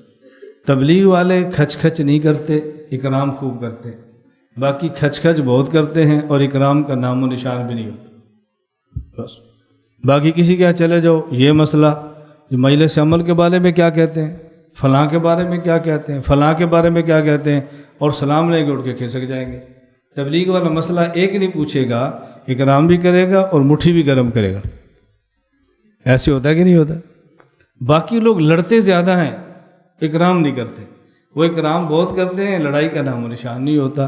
تو ہمیں تو راحت چاہیے نا، گھر سے باہر نکلیں، کوئی آرام کے ساتھ سوئیں، کو واپسی کچھ لے کر بھی جائیں۔ تو یہ مسائل پیدا کرتے ہیں اور مسئلہ حل نہیں کرتے۔ تبلیغ والوں کو اللہ خوش رکھے، وہ مسائل حل کرتے ہیں، مسائل پیدا نہیں کرتے۔ تو میں پوری کوشش کرتا ہوں کہ میزبان ہمارا یہی ہو۔ وہاں شیخو پورہ بھی میزبان تبلیغ والے تھے، تو وہ انہوں نے کہا، ایک بچہ تھا، کہتا جی ہمارا چھوٹا بچہ ہے، 9 سال عمر ہوگی، یہ آپ کے بیانات بہت سنتا ہے، اس نے ایک چھوٹا سا مناظرہ کیا تو ذرا کارگزاری سنیں۔ بچہ آ گیا، میں نے پوچھا کس سے مناظرہ کیا؟ کہتا ہے ممانی سے۔ ممانی کہتے ہیں ماموں کی بیوی، مامی، ممانی سے کیا۔ میں نے کہا بھی یہ تو پھر مناظری ہوئی، ادھر سے لڑکا ہے ادھر سے ممانی ہے، تو مناظری ہوئی نا۔ اس نے کہا ذرا ایسے سنے مناظرہ ہوا کیا تھا؟ وہ لڑکا ہے حنفی، اس کے ماموں ہیں حنفی، اور ان کی جو ممانی تھی وہ تھی غیر مقلدن۔ غیر مقلد مذکر ہوتا ہے، مؤنث کو غیر مقلدن کہتے ہیں نا، غیر مقلدن تھی۔ اب گفتگو اس پر ہوئی، جب وہ آئی تو آ کر اس نے بحث شروع کر دی۔ اچھا عادت ہے کہ بحث یہ کریں گے، آپ نہیں کریں گے، اور کھاتے آپ کے ڈالیں گے کہ تم امت پہ فتنہ پھیلا رہے ہو۔ بحث یہ کریں گے، ابتدا یہ کریں گے، مسجد کا ماحول خراب یہ کریں گے۔ جب تک آپ جواب نہیں دیں گے آپ بہت اچھے ہیں، جب آپ نے جواب دینا شروع کرنا ہے تو کہیں گے جی مسجد کا ماحول خراب ہو رہا ہے۔ اب ممانی نے آ کر شروع کر دیا، کبھی ایک مسئلہ، کبھی دوسرا، کبھی تیسرا۔ اس بچے نے اپنی ممانی سے کہا کہ ممانی چلیں ہم دونوں مناظرہ کرتے ہیں۔ ممانی نے کہا ٹھیک ہے۔ عنوان کیا ہوگا؟ بچے نے کہا تقلید۔ ممانی کہتی ہے کیوں تقلید کیوں؟ اس نے کہا جب مجھے آپ غیر مقلد بنا لو گے تو میں سارے مسائل آپ کے مانوں گا، تقلید سے نکل جو گیا، اور اگر میں نے آپ کو مقلد بنا لیا تو ساری بحثیں ختم ہو جائیں گی، آپ مقلد بن گئی، اختلاف ہی ختم ہو جائیں گے، اصل تو تقلید ہے۔ ممانی کہتی ہے ٹھیک ہے۔ لڑکے نے کہا جی میرا ایک سوال ہے، تقلید ایمان ہے یا تقلید شرک ہے؟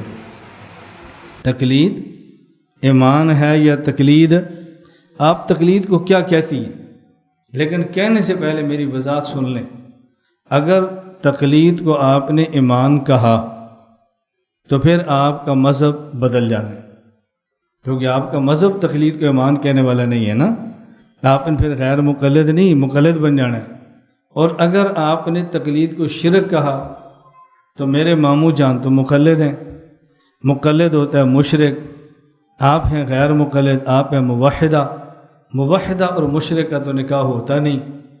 اب آپ نے سوچ کر بتانا ہے تقلید ایمان ہے یا تقلید شرک۔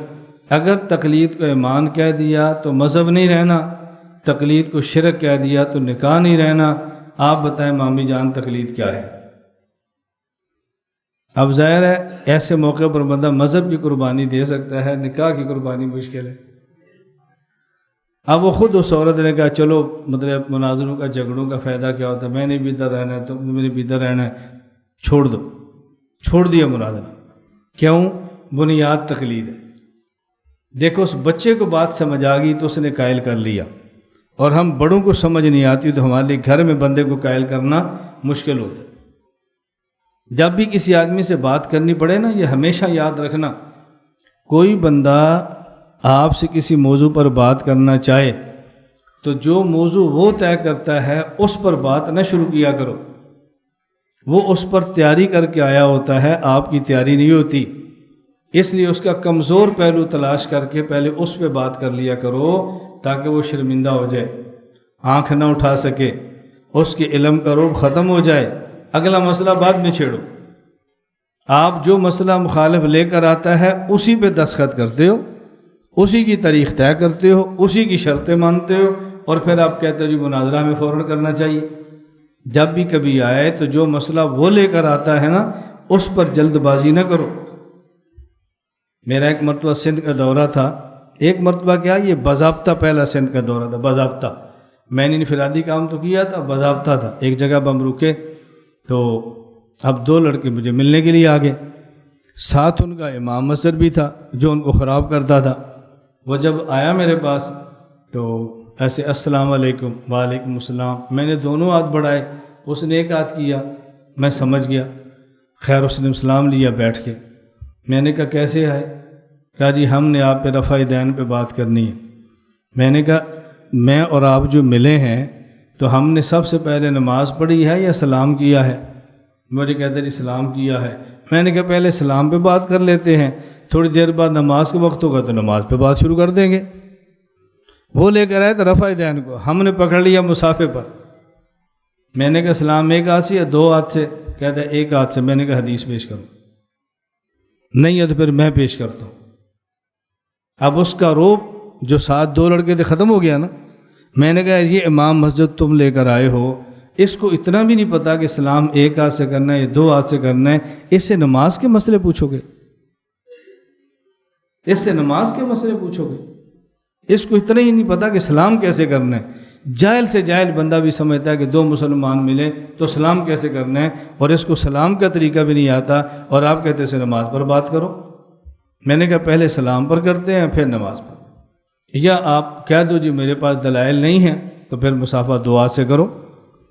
اب وہ 2 ہاتھ سے کر نہیں سکتا، بنیاد ختم ہو جائے گی، 1 ہاتھ کی وہ دلیل نہیں دے سکتا، پھنس گیا۔ میں نے کہا میں اس لیے آپ سے سلام پہ بات کر رہا ہوں کہ مجھے یہ سمجھ آئے کہ آپ جو نماز پہ مسائل پہ بات کرنا چاہتے ہو آپ دیانتدار آدمی ہو۔ بھائی دیانت کا تقاضا جب 2 ہاتھ کے مسافے کی حدیث آ گئی آپ کے سامنے تو آپ 2 ہاتھ کا مسافہ کرو، 2 ہاتھ کا مسافہ کرو۔ جب آپ ایک کی پیش کر دیں، میں جواب نہ دے سکا، میں 1 ہاتھ سے کر لوں گا۔ بات تو دلیل کی ہوتی ہے، تم دلیل کے سامنے آمنے کے باوجود 2 ہاتھ کے مسافے کے لیے تیار نہیں ہو۔ اگر نماز کے مسائل پر دلیل سامنے آ گئی تو تم نماز کے مسائل کیسے مانگو گے؟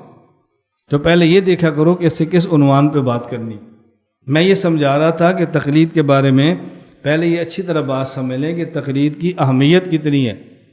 نمبر 1، اگر تقلید یہ سمجھ آ جائے کہ پورے کے پورے دین کی بنیاد تقلید ہے۔ نمبر 2، تقلید کا مسئلہ حل ہو جائے تو لڑائیاں جھگڑے یہ ختم ہو جاتے ہیں۔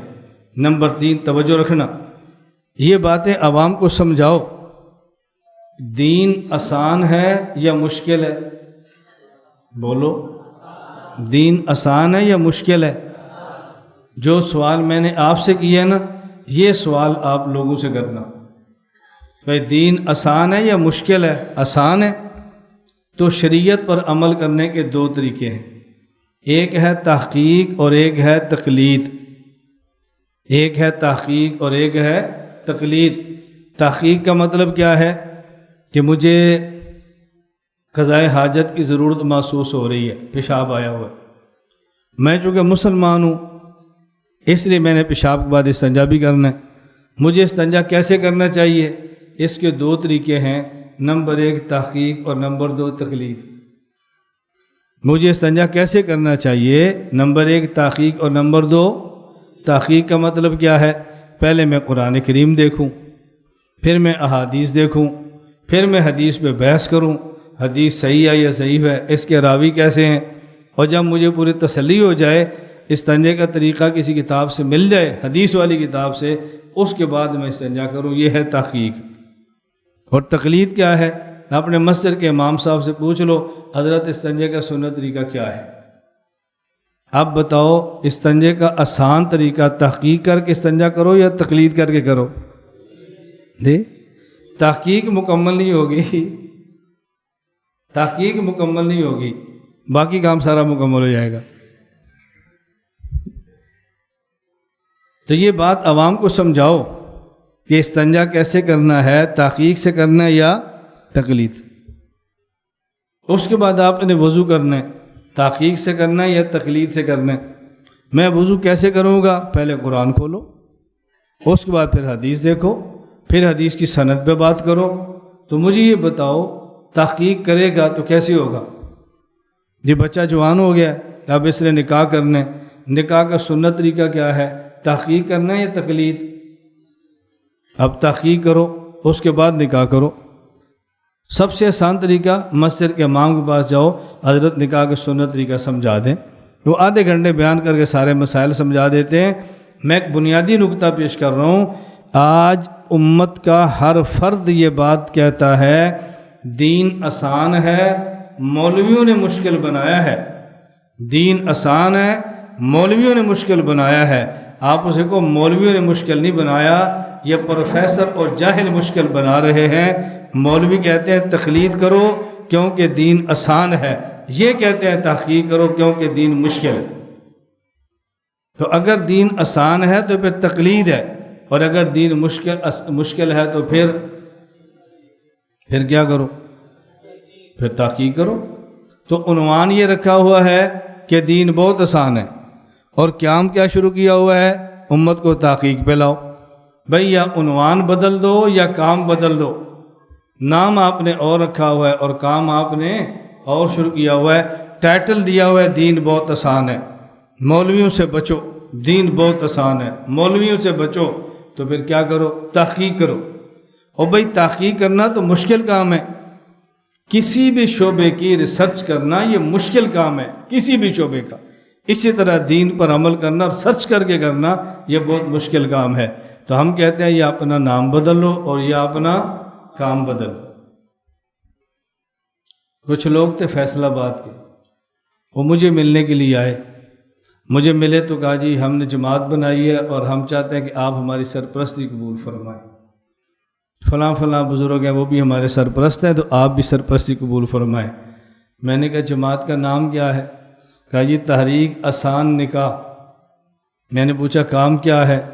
کہا جی لوگ دوسری شادی نہیں کرتے اور ہم چاہتے ہیں معاشرے کے اندر دوسری شادی کا رواج پیدا کریں، اس لیے ہم نے تحریک شروع کی ہے، تحریک آسان نکاح۔ میں نے کہا یہ بتاؤ کہ دوسری شادی کرنا آسان ہے یا مشکل ہے؟ کہا جی مشکل ہے۔ میں نے کہا پھر اپنی جماعت کا نام بدلو، تم لکھو تحریک مشکل نکاح، ٹھیک ہے، میں سرپرستی قبول کر لیتا ہوں۔ نام رکھا ہوا ہے تحریک آسان نکاح اور کام کیا ہے؟ مشکل۔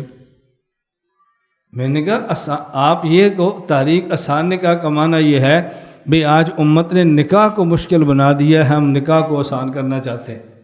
امت کو مسائل سمجھاؤ بھئی دنیا میں سب سے آسان کام نکاح ہے، اس میں منگنی پہ یہ نہیں ہے، مہندی نہیں ہے، اس میں جہیز نہیں ہے، اس میں بارات نہیں ہے، اس میں یہ حق مہر ایسے ہوتا ہے، یہ ساری باتیں سمجھاؤ۔ تم نے عنوان رکھا ہوا ہے تحریک آسان نکاح اور کام کیا ہے؟ مشکل۔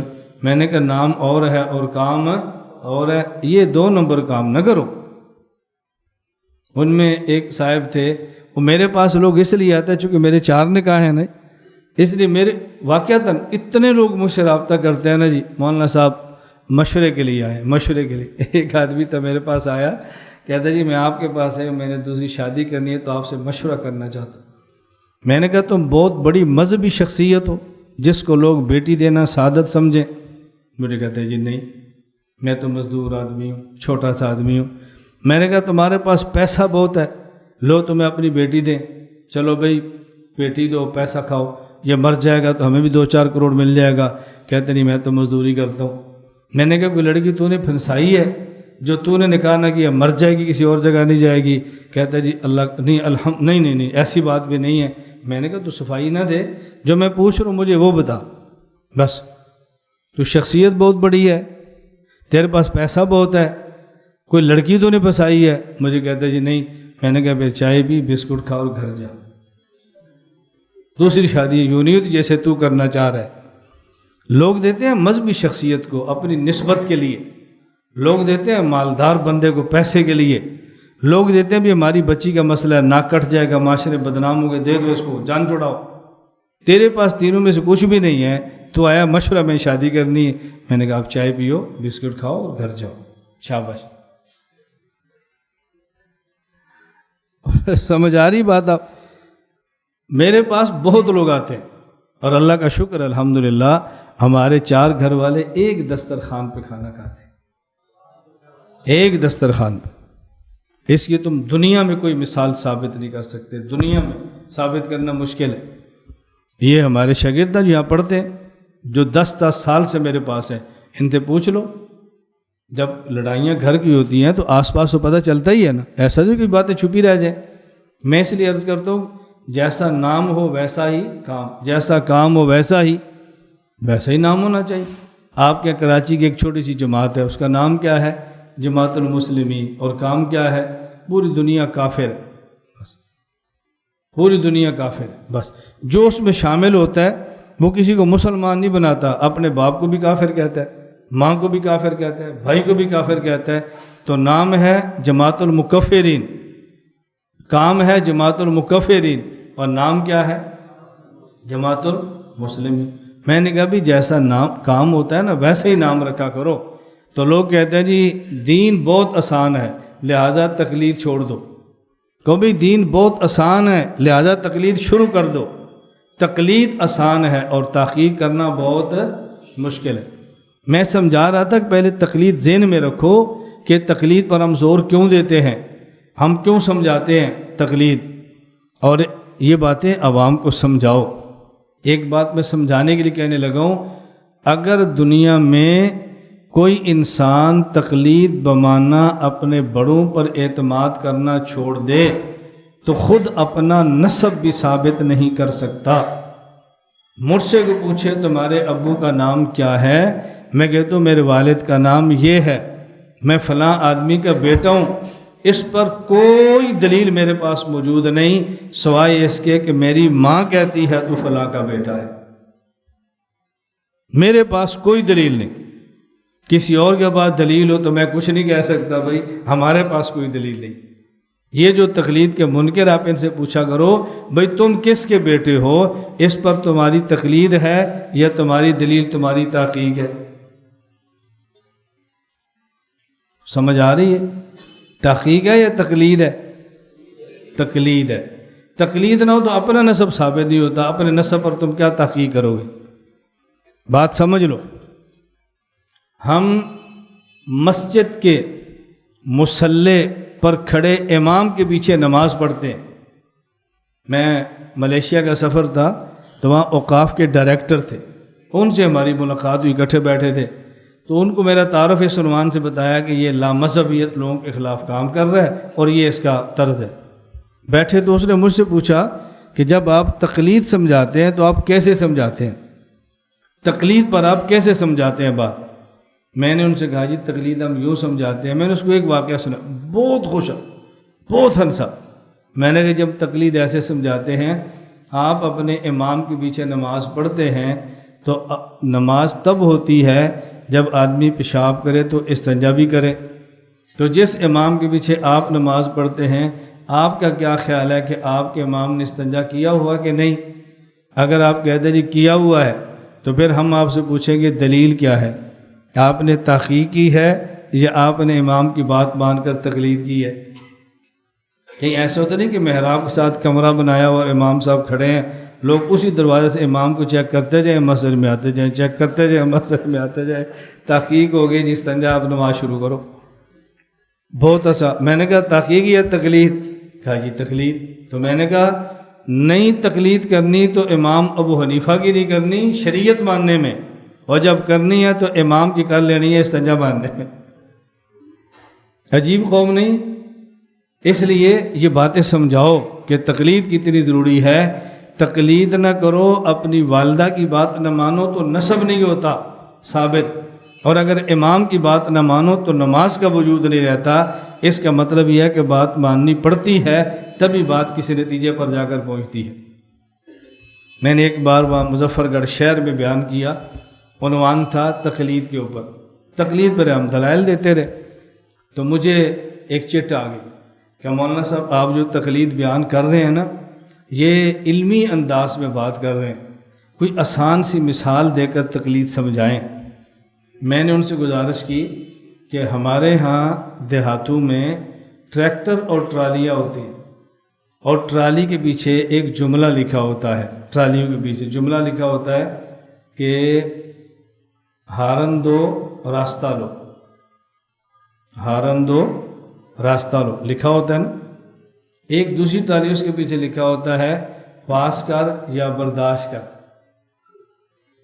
لکھا ہوتا ہے نا، اور ایک تیسری ٹرالی اس کے پیچھے لکھا ہوتا ہے نہ چھیڑ ملنگانو۔ میں نے کہا بھی ہمارے یہاں دیہاتوں میں 3 قسم کی ٹرالیاں ہوتی ہیں، ایک ٹرالی ہوتی ہے پاس کر یا برداشت کر، پاس کر مجتہد بن یا برداشت کر مقلد بن، نہ دلیل سے مسئلہ نکال سکتا ہے نہ نکلے ہوئے مسئلے کو مان سکتا ہے، نہ پاس کر سکتا ہے اور نہ ہی برداشت کر سکتا ہے۔ تیسرا ہوتا ہے ہارن دو راستہ لو، اس کا معنی دلیل سے بات کرو، آگے بڑھو، دلیل سے بات کرو، خام خراب نہ کرو، دلیل سے بات کرو۔ اور تیسرے ہوتا ہے نہ چھیڑ ملنگانو۔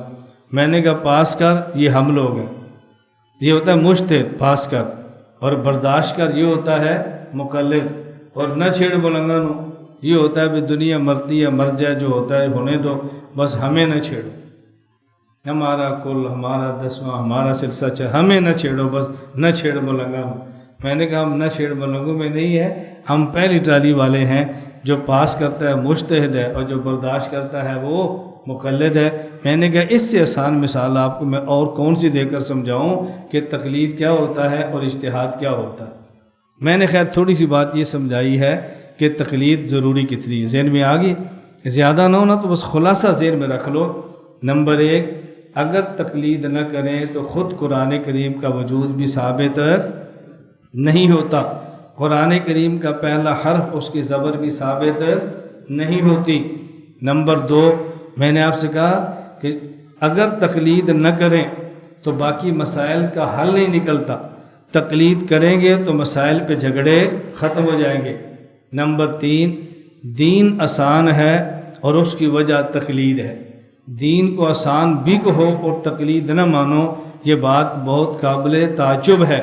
اس لیے ہم کہتے ہیں جو دین کو آسان مانتا ہے وہ تقلید کرتا ہے، اور جو دین کو آسان نہیں مانتا وہ تحقیق کے دروازے کھولتے ہیں۔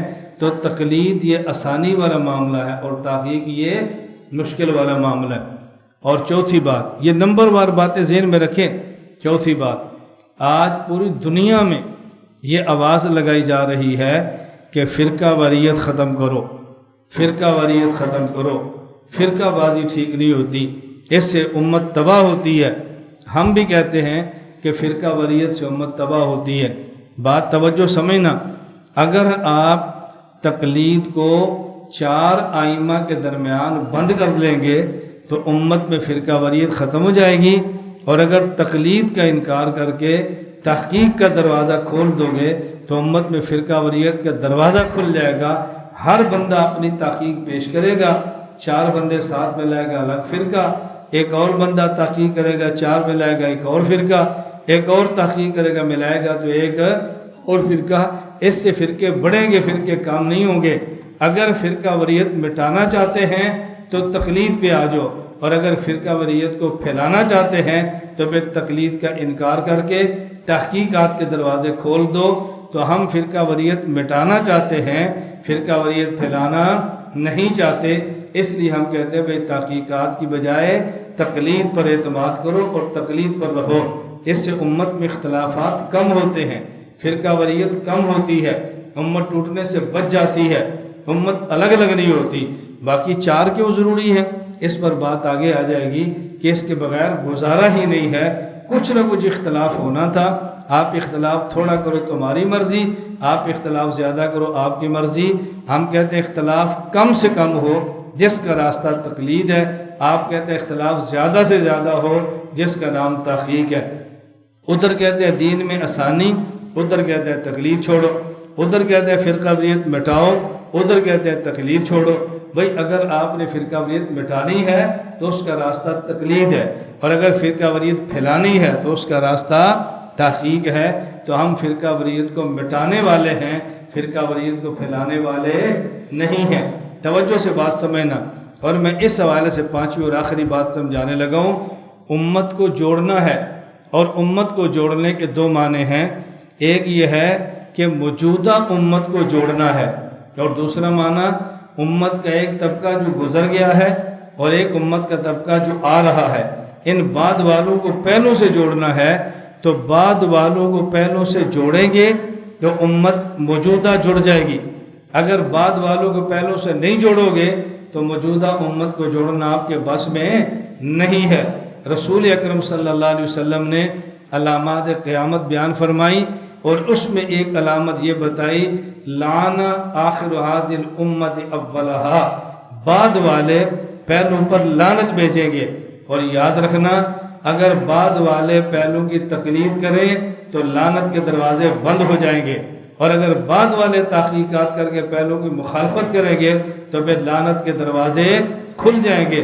امت کو جوڑنا چاہیے، بعد والی امت کو پہلوں سے جوڑو، بعد والوں کو پہلوں سے جوڑو، اور اس کا حل تقلید ہے، اس کا حل تحقیق نہیں ہے۔ جن مسائل پہ 1400 سال، 1300 سال، 1200 سال پہلے تحقیق ہو چکی ہے، اس پہ امت جمع ہو چکی ہے، ان اجماعی مسائل کو سامنے رکھ لو تو پھر یہ بعد والے پہلوں پر لعنتیں نہیں بھیجیں گے، اور اگر اس دفتر کو بند کر کے نیا دفتر کھولو گے تو پھر بعد والے پہلو والوں پر لعنتیں بھیجیں گے اور امت کے ٹکڑے ہو جائیں گے۔ موجودہ امت کو آپس میں جوڑنا بھی ضروری ہے، لیکن اس سے زیادہ بعد والی امت کو پہلی امت سے جوڑنا ضروری ہے۔ اگر بعد والے پہلوں سے جڑ جائیں گے تو آپس میں جڑنا آسان ہوگا، اور اگر بعد والے پہلوں سے نہیں جڑو گے تو آپس میں جڑنا بہت مشکل ہوگا۔ دیکھو، ایک آدمی دنیا میں موجود نہیں ہے، وہ دنیا سے چلا گیا ہے، اس کے پاس علم بھی بہت زیادہ ہے، میں اس کی بات ماننے کے لیے تیار نہیں ہوں، اور میرا مد مقابل جس کے پاس علم بھی تھوڑا ہے، میرا معاصر ہے، میرے دور کا ہے، میں اس کی بات کیسے مانوں گا؟ جس بندے سے میری کوئی جھگڑا ہی نہیں ہے، جس سے مجھے حسد کا سوال ہی پیدا نہیں ہوتا، اس کی بات نہیں مانتے، تو جس سے حسد ابھرتے ہیں ان کی بات بندہ کیسے مانے گا؟ میں اس لیے گزارش کرتا ہوں، یہ بعد والوں کو پہلوں سے جوڑو جس کا راستہ تقلید ہے۔ موجودہ دور والے آپس میں جڑ جائیں گے، اور جب بعد والے پہلوں سے نہیں جڑو گے تو موجودہ دور والے کبھی بھی آپس میں جڑنے کے لیے تیار نہیں ہوں گے۔ تو اگر امت کو جوڑنا چاہتے ہیں تو اس کا حل تقلید ہے، اگر امت کو توڑنا چاہتے ہیں اس کا حل ترک تقلید ہے۔ کہ ہم دیوبند والے امت کو توڑنا نہیں، امت کو جوڑنا چاہتے ہیں، اس لیے ہم کہتے ہیں تقلید کا انکار نہ کرو بلکہ امت کو تقلید کے اوپر لے آؤ، امت آپس میں جڑ جائے گی۔ اللہ ہمیں یہ بات سمجھنے کی توفیق عطا فرمائے۔ یہ تو میں نے مختصر سی بات مختصر سے مختصر کی ہے، صرف یہ سمجھانے کے لیے کہ یہ تقلید اہم کتنی ہے۔ میں بار بار کہتا ہوں، پھر اس کو ذہن میں بٹھا لو۔ آج یہ بار بار بات کی جا رہی ہے، بار بار بات کی جا رہی ہے۔ تقلید کے انکار کرنے والے جو شوشے چھوڑتے ہیں نا، اس کو سامنے رکھو، آپ کو خود بات سمجھ آئے گی، آگے سمجھانا آسان ہے، اور جب خود کو سمجھ نہیں آئے گی آگے سمجھانا بہت مشکل ہے۔ مجھے بات نہیں سمجھ آ رہی، میں آپ کو کیسے سمجھاؤں گا؟ میں خود نہیں قائل ہو رہا، میں آپ کو قائل کیسے کروں گا؟ میرے مسائل مجھے ہی سمجھ نہیں آ رہے، میں نے آپ کو کیسے سمجھانے ہیں؟ اس لیے سب سے اہم بات یہ ہے، اپنے مسائل خود سمجھو، اپنے مسائل خود سمجھو۔ اس پہ جو مٹی ڈالی جا رہی ہے اس گرد و غبار کو ہٹاؤ اور کھل کے مسئلہ سمجھو۔ ہمارے ان دورہ جات کا مقصد قطعاً کسی پر تردید، کسی کی مخالفت، کسی کی تذلیل، کسی کی توہین، کسی کی تنقیص اور کسی پر اعتراض ہرگز نہیں ہے۔ ہمارا مقصد بنیادی کیا ہے کہ جو ہمارا مسلک ہے وہ سمجھ آئے، اپنے عقائد سمجھ آئیں، اپنے مسائل سمجھ آئیں۔ تو میں تقلید پر شروع ہونے سے پہلے یہ بنیادی بات میں نے عرض کی ہے، آپ کے ذہن میں آ گئی کہ نہیں؟ میں نے کتنی باتیں سمجھائیں؟ 5۔ کتنی باتیں؟ اب اس کو نمبر وار ذہن میں رکھ لو۔ نمبر 1، اگر تقلید نہ کرے تو قرآن کریم کا پہلا حرف اس کی زبر بھی ثابت نہیں ہوتی۔ اس کا مطلب قرآن کریم کے ثبوت کے لیے بھی تقلید ضروری ہے۔ نمبر 2، اگر تقلید کا مسئلہ حل ہو جائے تو باقی مسائل پہ لڑائی ختم ہو جاتی ہے۔ نمبر 3، کہ دیکھو اگر تقلید پہ امت آ جائے تو دین آسان ہے، اگر تقلید کو چھوڑ دیں تو دین مشکل ہوتا ہے، دین آسان نہیں ہوتا۔ نمبر 4، اگر تقلید کریں گے تو فرقہ واریت ختم ہو جائے گی، اور تقلید نہیں کریں گے تو فرقہ واریت بڑھتی چلی جائے گی۔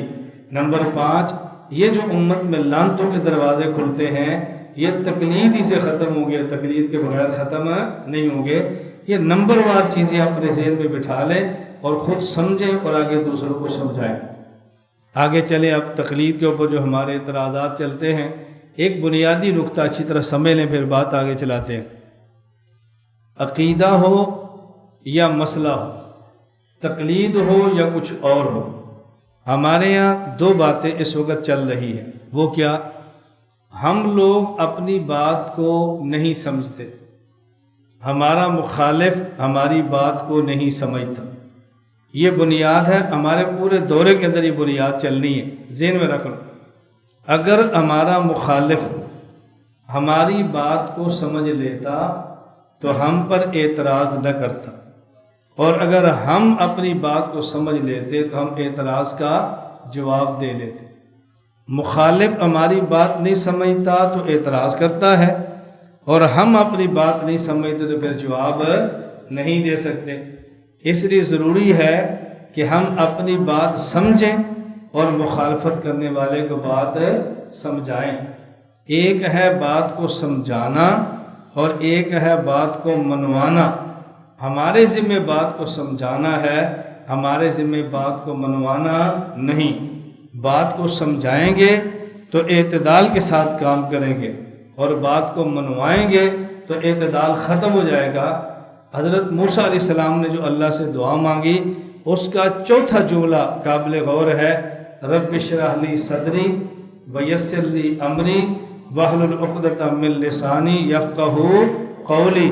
اللہ میری بات مجھے سمجھا دے، اشرح لی صدری، اس کے لیے مجھے اسباب عطا فرما دے، یسر لی امری، مجھے سمجھانے والی زبان عطا فرما دے، واحلل عقدۃ من لسانی، مجھے اپنی بات سمجھ آ گئی، آگے پہنچانے والے اسباب مل گئے، سمجھانے والی زبان مل گئی، نتیجہ نکلے گا یفقہوا قولی، لوگ میری بات کو سمجھ لیں گے۔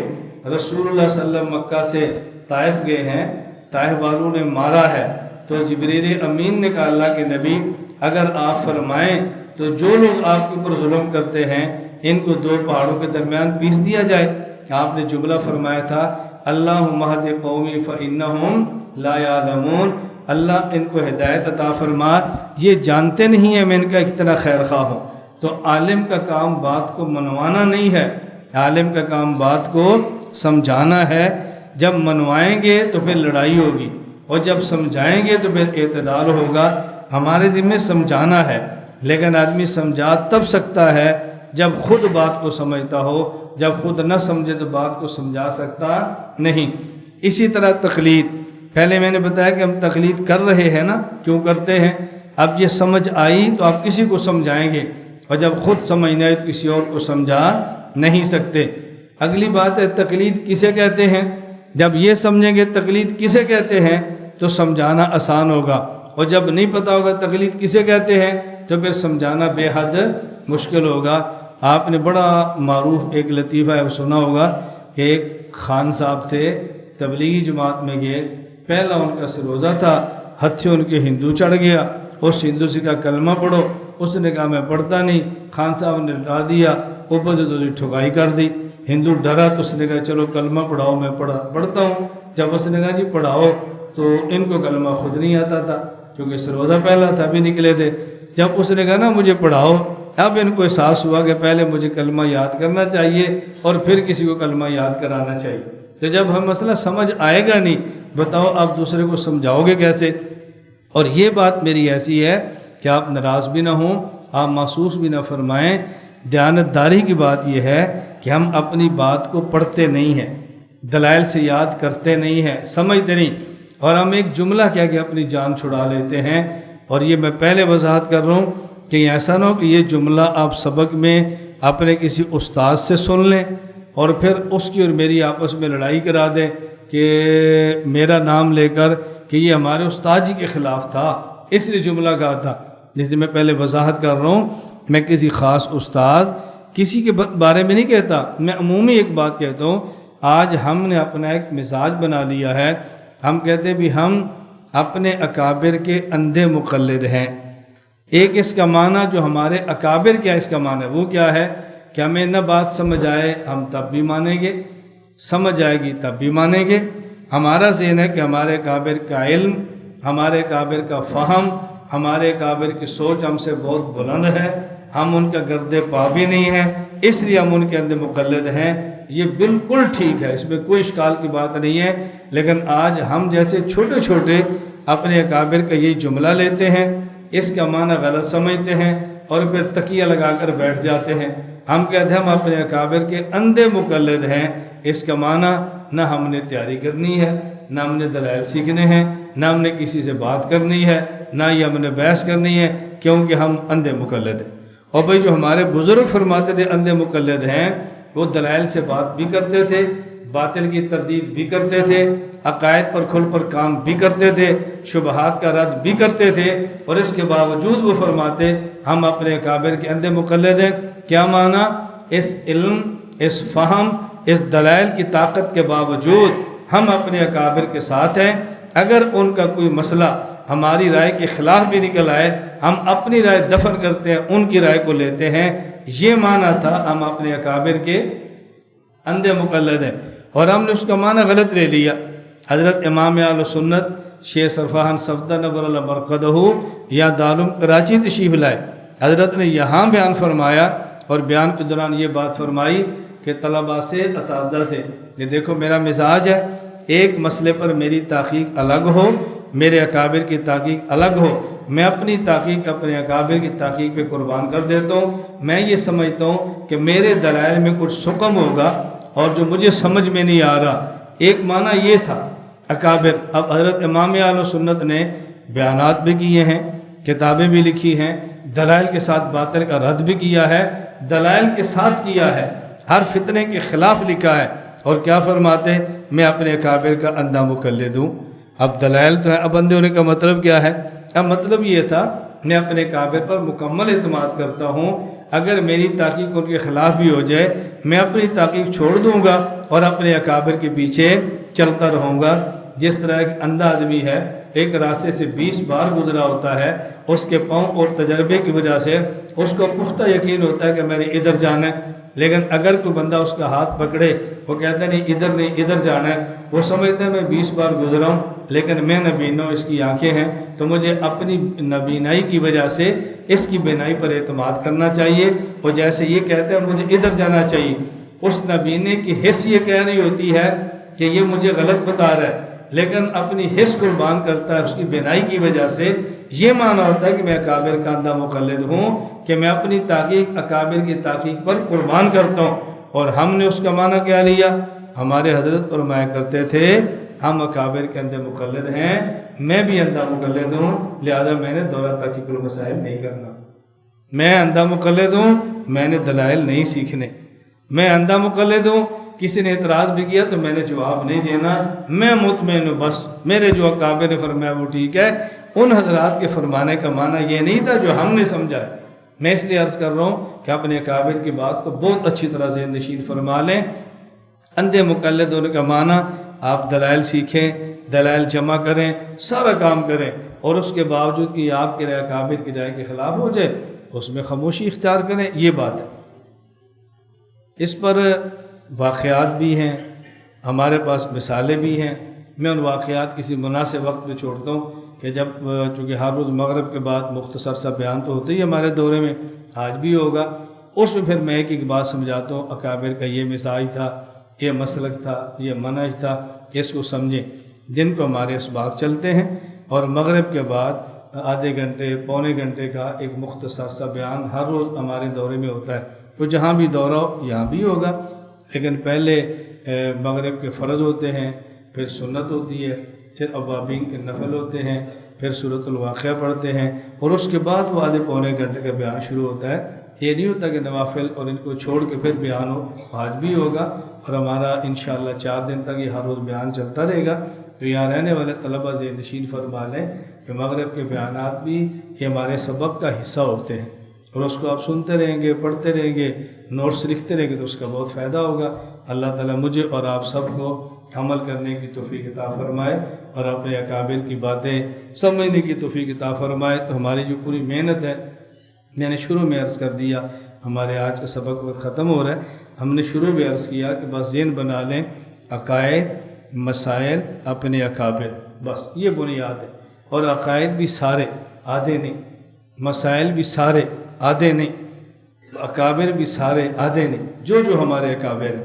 یہ جو مغرب کے بعد کی باتیں میں اس کو سمجھاتے رہتا ہوں کہ جب ہم کہتے ہیں نا اکابر علماء دیوبند، اس کا مطلب کیا ہوتا ہے، اس کا معنی کیا ہے؟ اکابر علماء دیوبند سے مراد کیا ہے، کس حد تک؟ جیسے ہم کہتے ہیں نا یہ متقدمین یا متاخرین ہیں، ہم اپنی کتب میں پڑھتے ہیں، پھر متقدمین متاخرین کے درمیان حد فاصل کیا ہے، یہ بہت ضروری ہے۔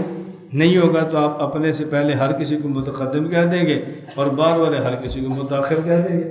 اکابر علماء دیوبند کا حد کیا ہے یہ نہیں پتہ ہوگا، آپ میری رائے کو بھی دیوبند کی رائے کہہ دیں گے، کسی اور کی رائے کو بھی دیوبند کی رائے کہہ دیں گے۔ بھئی کون سی رائے ایسے ہے جو دیوبند کی رائے شمار ہوتی ہے؟ یہ ساری باتیں درمیان میں آتی رہیں گی۔ اللہ تعالیٰ مجھے اور آپ سب کو اخلاص کے ساتھ اور دلیل کے ساتھ کام کرنے کی توفیق عطا فرمائے۔ وآخر دعوانا ان الحمدللہ رب العالمین۔ لا إله إلا الله، لا إله إلا الله، لا إله إلا الله، ما لنا رب سواه. لا إله إلا الله، لا إله